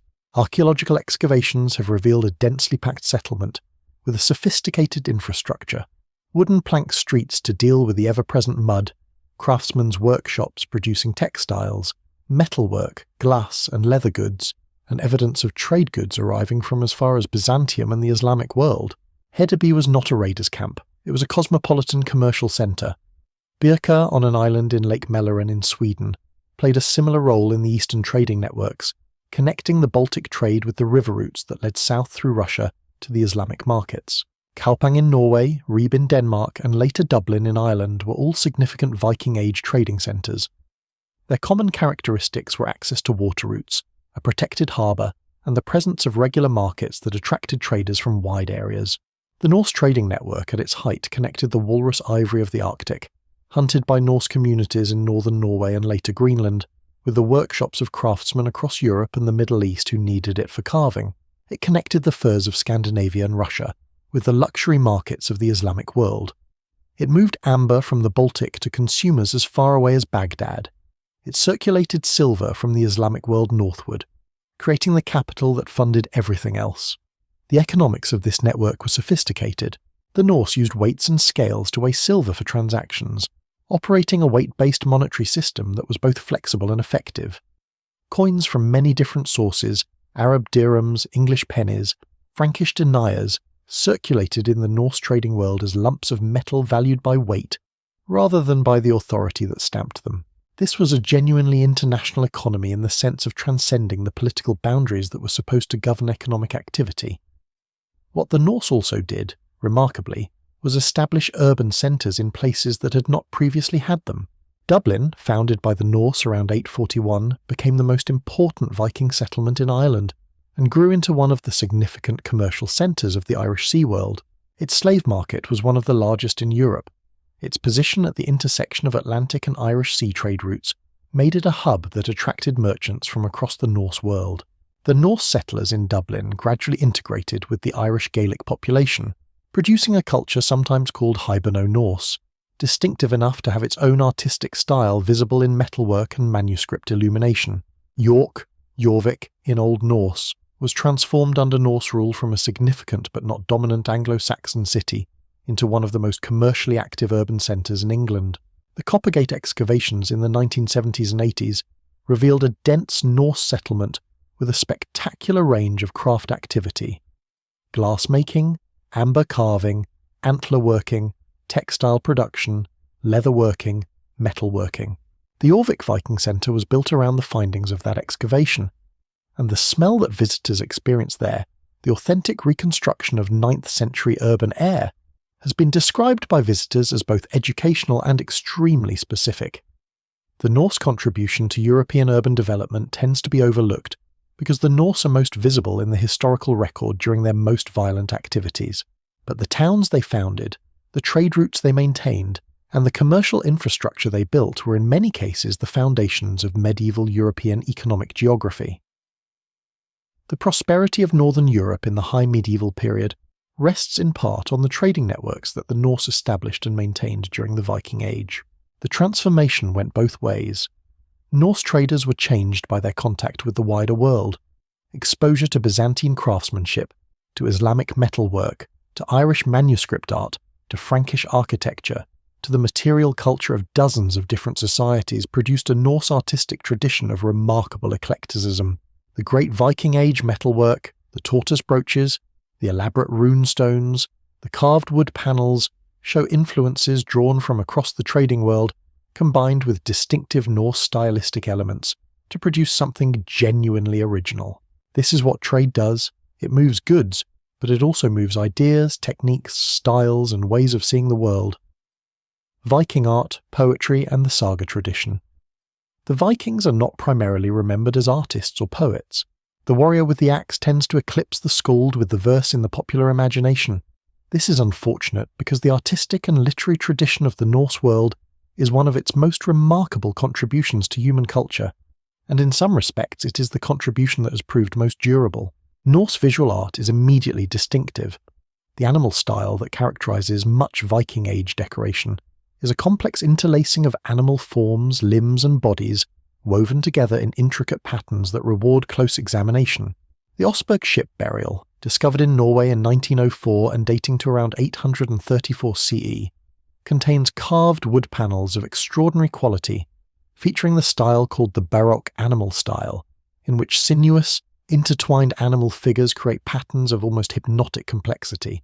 Looking at Oseberg carving for the first time, you get the impression of something that has its own internal logic, its own set of rules being followed with absolute consistency, rules you can feel without necessarily being able to articulate. This style evolved across the Viking Age, passing through several distinct phases that art historians have named after significant finds: the Broa style, the Bora style, the Yelling style, the Mammon style, the Ringerike style, and the Urn style, which takes the interlaced animal patterns to a level of elegant abstraction that borders on pure geometry. These styles spread with the Norse across the trading networks, influencing and being influenced by the art traditions of Ireland, England, and the continent. The famous evangelist portraits in the Book of Kells show Norse stylistic influence. The Ringerike style appears in English manuscripts of the 11th century. Art moved with the traders. Runestones are another major category of Viking Age visual culture, and one of the most accessible, because hundreds of them survive in Scandinavia, particularly in Sweden where they are found in enormous numbers. A runestone is typically a large natural or shaped stone on which runic inscriptions have been carved, often commemorating the dead or recording significant events, and frequently decorated with the distinctive stylized animal interlace of Viking Age art. The inscriptions are usually brief. So-and-so had this stone raised in memory of so-and-so, who died in the East, or who went to England, or who was a very good man. They are, in their own way, the Twitter of the Viking Age, brief public declarations that combine the personal and the political. The poetry of the Norse world is divided into two main categories. Eddic poetry and skaldic poetry represent very different traditions. Eddic poetry, preserved primarily in the Poetic Edda, a collection compiled in Iceland in the 13th century from much older material, consists of narrative poems about the gods and heroes of Norse mythology. These poems, the Voluspa, the prophecy of the seeress describing the creation and destruction of the world, the Havamal, the sayings of the High One, a poem of practical wisdom attributed to Odin, the Lokasenna, in which Loki insults every god at a feast in extraordinarily precise and targeted ways, are among the finest poetry of the medieval period in any European language. They combine mythological grandeur with a hard-edged realism and a sardonic wit that feels remarkably contemporary. Skaldic poetry is a different tradition, technically demanding to a degree that makes academic discussion of English prosody look relaxed by comparison. A skaldic poem operates according to rules governing metre, alliteration, internal rhyme, and a system of compressed metaphors called kennings that substitute elaborate periphrases for simple nouns. A sword might be called the wound snake or the bloodworm. The sea might be the whale road, a kenning that appears in Beowulf and is one of the most beautiful compound metaphors in early medieval literature. A king might be called the ring giver or the lord of the hawk's land. These kennings were not decorative flourishes. They were demonstrations of technical mastery, proof that the skald could operate at the highest level of the craft. The sagas, those Icelandic prose narratives of the 12th through 14th centuries, are perhaps the most accessible part of the Norse literary tradition for modern readers. They are prose narratives primarily. They tell stories about real or semi-real historical figures, the settlers of Iceland and their descendants, with a realism and psychological sophistication that is startling for their period. Saga prose is spare and understated in a way that modern readers trained on Hemingway actually find familiar.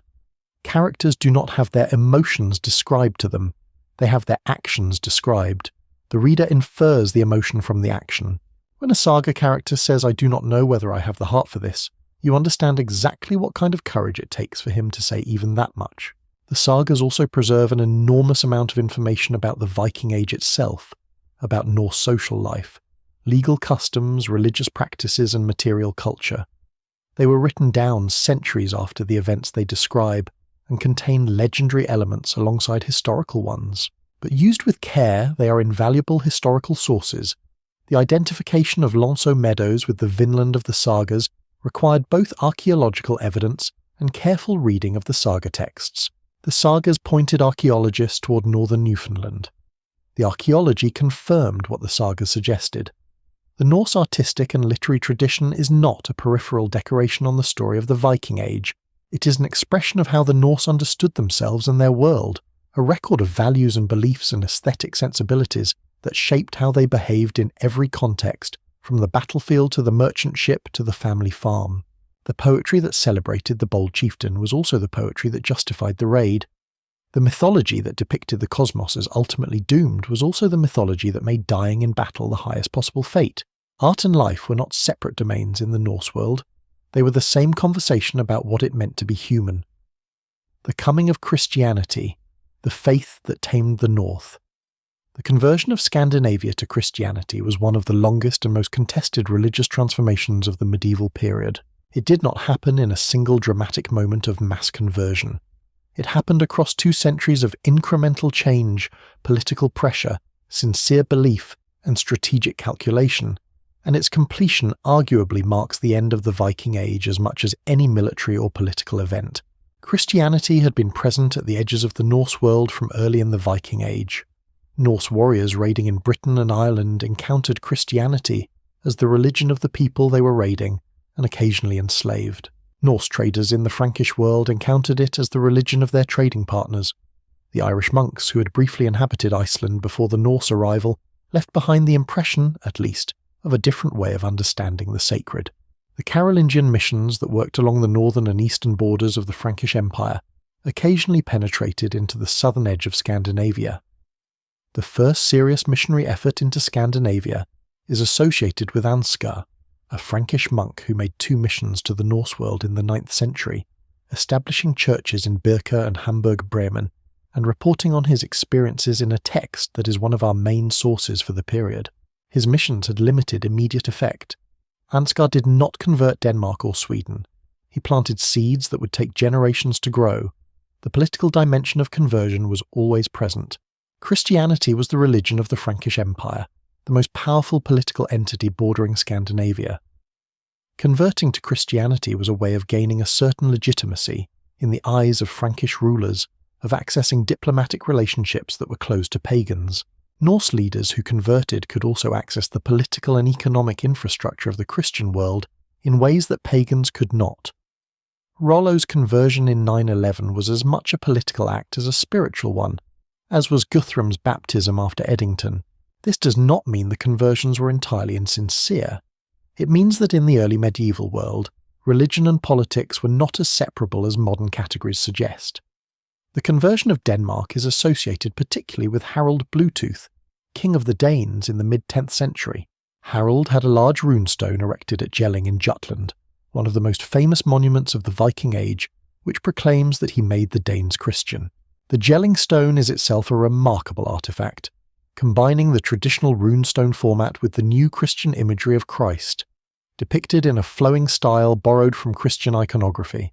It is a visual record of the moment when the old and the new are still sitting alongside each other, not yet having sorted out which would prevail. Harald Bluetooth's name, incidentally, is the source of the name of the wireless communication technology you're probably using to listen to this script. Bluetooth technology was named for Harald because it was designed to unite different communication protocols, just as Harald united Scandinavian tribes, and the logo combines the runic initials of his name. History turns up in unexpected places. The conversion of Norway is associated with Olaf Tryggvason and later Olaf Haraldsson, who became Saint Olaf, the patron saint of Norway. Both Olafs used Christianity as a tool of political unification, and both were willing to use considerable violence in converting their subjects. Olaf Haraldsson's methods were, according to the sagas, not subtle. Those who would not convert could choose between exile and rather more immediate consequences. His death in battle at Stiklestad in 1030 became the foundation of his sainthood, and the cult of Saint Olaf became a powerful element of Norwegian national identity. Iceland's conversion came in the year 1000, decided not by royal decree but by the Althing, in a manner that is characteristically Icelandic in its combination of practicality and drama. The situation in Iceland was one of genuine religious tension, with Christian and pagan factions both threatening to set up separate law systems, which would have effectively destroyed the unity of the island's governance. The law speaker, a man named Thorgeir Thorkelsson, was asked to arbitrate. He spent a day and a night alone under his cloak thinking. Then he emerged and announced his decision. Iceland would become Christian, officially all at once. Private practice of the old religion would be tolerated for a transition period. There would be one law for one people. This decision was accepted, largely peacefully, and Iceland was Christian. It is one of the more extraordinary moments in the history of religious conversion, a people choosing a new religion by vote. The practical consequences of conversion were significant. The runic script that had been used primarily for commemorative and magical purposes gave way to the Latin alphabet, and with it to the Latin literary tradition, which is how the Norse world began producing written records in significant quantities. The monasteries established in Scandinavia in the wake of conversion became the institutions that preserved Norse cultural memory.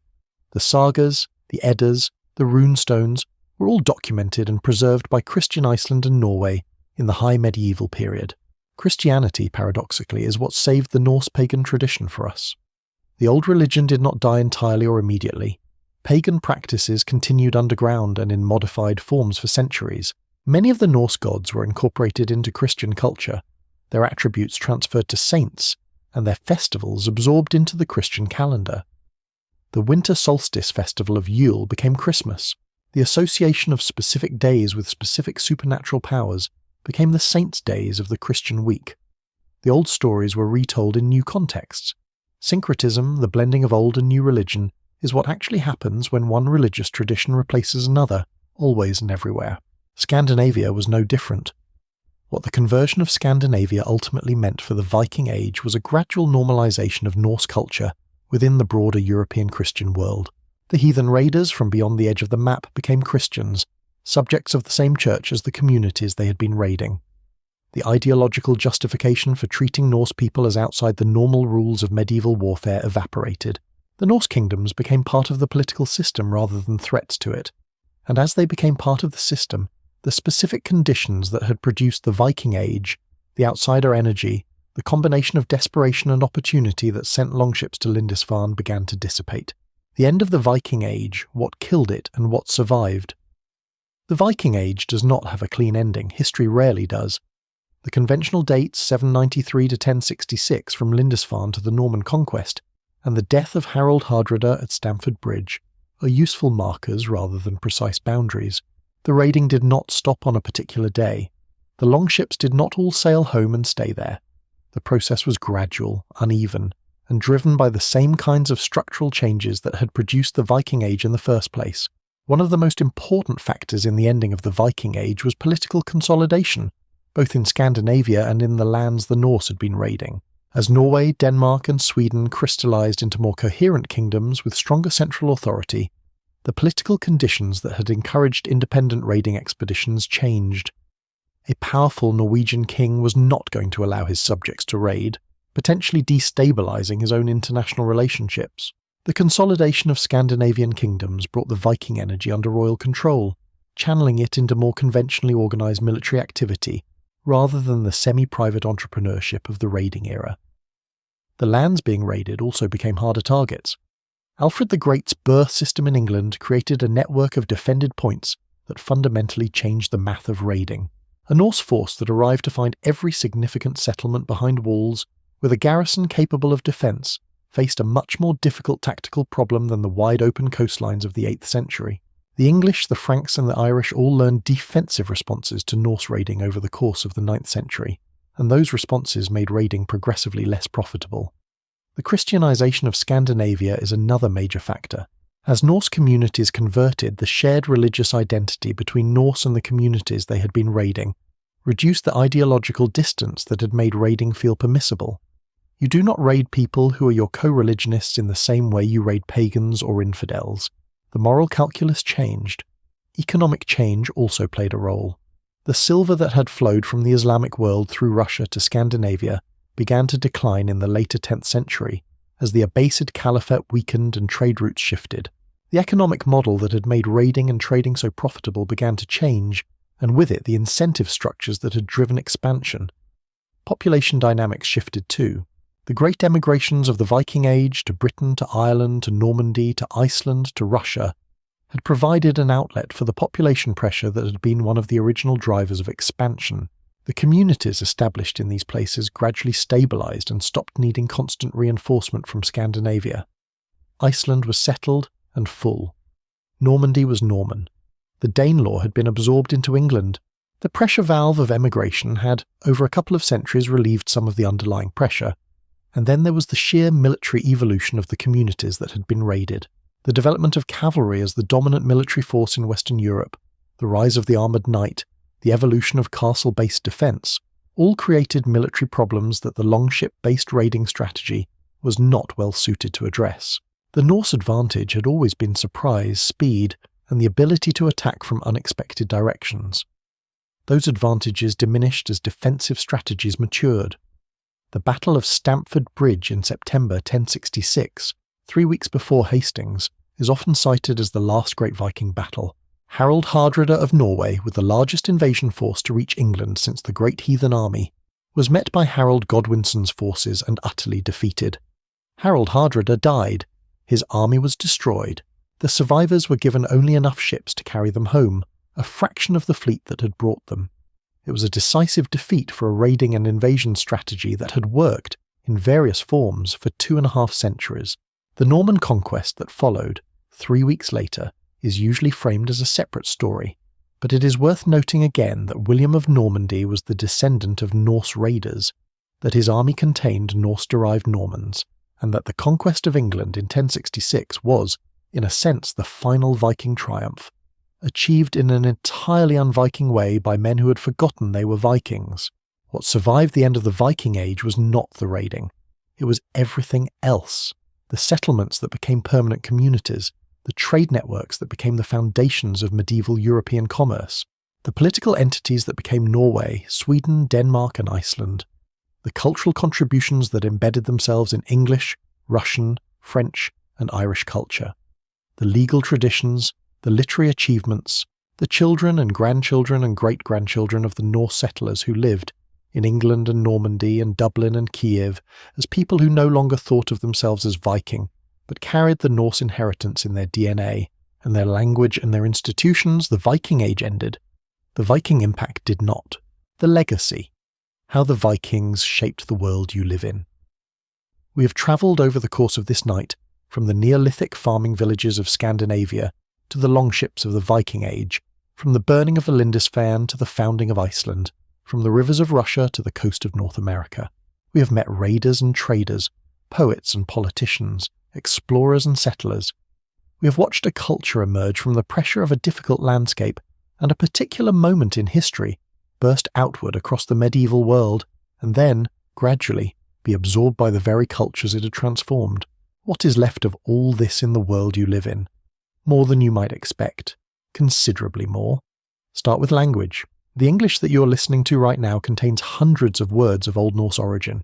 The pronouns they, them, and their are Norse, replacing older English forms. The words sky, window, husband, sister, anger, happy, ugly, ill, wrong, flat, loose, low, awkward, cake, egg, knife, law, leg, root, skill, skin, skull, trust, want, and wing are all Norse. The place names of the north and east of England, anything ending in by, meaning farm or settlement, as in Derby, Whitby, Grimsby, anything ending in Thorpe, meaning village, as in Scunthorpe, anything ending in Thwaite, meaning clearing, as in Bassenthwaite. These are Old Norse forms, and they are a map of where Norse settlement was heaviest. You drive through Norse England every time you travel through Yorkshire or Lincolnshire. The days of the week in English are largely a Norse gift. Tuesday is Tyr's Day, named for the Norse god of single combat. Wednesday is Odin's Day, Woden being the Old English version of Odin. Thursday is Thor's Day. Friday is Freya's Day. 4 days out of 7 carry the names of Norse deities. Every time someone says "see you Thursday," they are, without knowing it, invoking the name of a hammer-wielding Norse deity. The legal tradition. The English common law system, one of the most influential legal traditions in the world, was shaped by the encounter between Anglo-Saxon and Norse legal customs.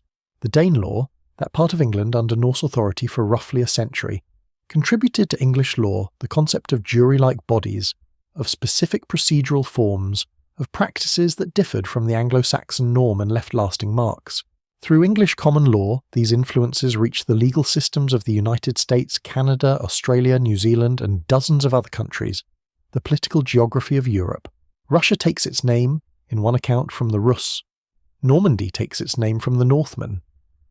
The Norman conquest of England shaped English history so profoundly that virtually every aspect of English culture from the 11th century onward was influenced by it. The parliaments of Scandinavia are descended from the things of the Viking Age. Iceland's Althing, still functioning, claims to be the world's oldest parliament. These are structural elements of the modern political world that trace directly to Viking Age institutions, the genetics.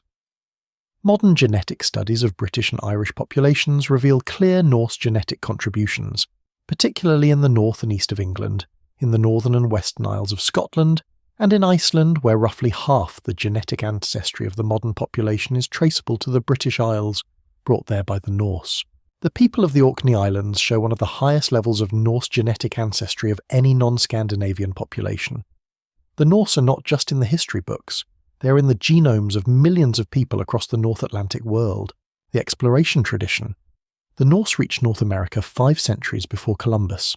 They established the first permanent European settlements in Iceland and Greenland. They mapped river routes across Russia that became the foundation of Eurasian trade for centuries. The intellectual tradition of exploration, the idea that sailing beyond the known horizon was achievable and worth attempting, was kept alive by the Norse at a time when most of the Christian world viewed the open ocean with theological as well as practical dread.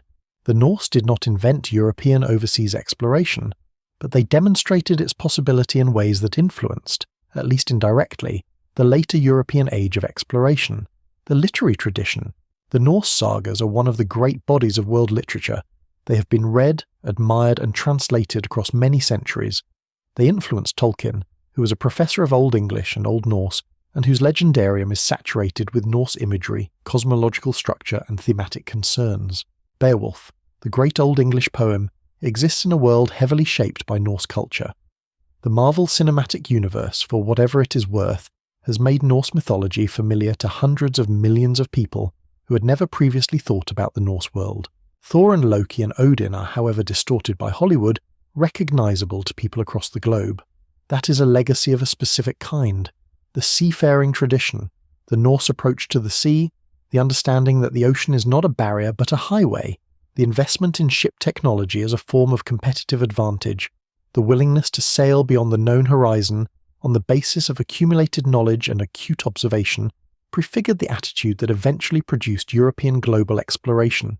The Norse did not cause the age of discovery, but the idea of the sea as navigable space rather than boundary, that idea was part of the Norse contribution to European culture, the Norse identity itself. Modern Scandinavia carries its Viking heritage in complex and sometimes contradictory ways. The Viking Age is a source of national pride for Norway, Denmark, and Sweden. It is also occasionally a source of embarrassment, particularly when the more violent and exploitative aspects of the age are highlighted, and it is, disturbingly, sometimes appropriated by white nationalist movements who see in the Norse past an image of racial purity that has essentially no historical basis. The Norse world was cosmopolitan, multi-ethnic, and culturally eclectic. The actual Vikings would have found white nationalist interpretations of their culture both bizarre and incorrect. The legacy of the Viking Age, looked at honestly and in full, is the legacy of a people who are both remarkable and flawed, capable of extraordinary achievement and extraordinary brutality, whose contribution to the world we live in is embedded so deeply in language, law, genetics, geography, and culture that it is effectively invisible. It is the water we swim in, so familiar that we do not notice it. The longships are gone. The dragon prows have rotted away and the oars have turned to soil. The skalds who praised the bold chieftain and the farmers who tended their cold fields, and the traders who followed the rivers to Baghdad and the settlers who watched their breath freeze in the air of an Icelandic winter. All of them are bones now, returned to the earth. But what they made is still here. The raids have ended. The rivers are quiet. The longships, those beautiful, terrible machines, have dissolved into the sediment of northern harbours and river mouths, leaving nothing but the occasional plank preserved in the special conditions of waterlogged soil, waiting to be found by archaeologists with careful hands and good lighting. The world that the Vikings encountered and transformed has itself been transformed many times since. The Anglo-Saxon kingdoms they raided became medieval England, then early modern England, then the British Empire, then the United Kingdom. Francia became France. Kievan Rus became Russia. The monasteries of Ireland became the foundation of a Christian tradition that survived everything, including the Vikings. The Norse settlements became modern Scandinavia, one of the most stable and prosperous regions on Earth. What the Viking Age leaves us in the end is not a simple story. It is not a story of heroic warriors bringing civilization to backward peoples, which is one of the distortions that romantic nationalism has sometimes imposed on it. It is not a story of savage barbarians disrupting a peaceful Christian world, which is the distortion that the primary sources written by the people being raided tend to suggest. It is something more complicated and more human than either. It is a story about what happens when a people under pressure, equipped with exceptional technology, and embedded in a culture that rewards boldness, is pointed at a world of opportunity. It is a story about the complex interplay between violence and trade, between settlement and conquest, between cultural preservation and cultural assimilation. It is a story about ships and navigation, and the sea understood not as a boundary, but as a road. It is a story about religion, about what happens when one worldview meets another, and neither is quite what it claims to be. It is a story about adaptation, about a people who went out into the world and were changed by it, at least as profoundly as they changed it. The Vikings did not change Europe forever by intending to. They changed it by doing what people in their situation, with their capabilities, in their moment were driven to do. The change was real. The world on the other side of the Viking Age was genuinely different from the world before it, in language, in political geography, in trade networks, in genetic composition, in legal tradition, in cultural memory. That difference is still here, in the words you speak and the laws you live under, and the places whose names carry Norse syllables, in the stories that shape the books you love, in the blood of millions of people across the North Atlantic world who carry, written invisibly in the language of their cells, the trace of someone who once sailed in a longship out of a Norwegian fjord and did not know quite what they would find. We still do not know entirely what they found. We are still discovering it. And now, as the night settles in around you and the story finds its end, let that sense of deep time do its work. Think of the longship cutting through grey water, the oars rising and falling in the cold salt air, the lookout at the prow watching the horizon for the first sign of land. A young man, probably, cold and probably anxious and definitely miles from home, watching the world open up ahead of him. He did not know what he was starting, neither do we, when we set out. Let that thought carry you gently now, out past the Viking Age and its dragons and its raids and its extraordinary underappreciated humanity, out into the dark water of sleep, where the horizon is whatever you make of it, and there are no raiders, only dreams. The oars are still, the fire is low, the hall is quiet. Rest now.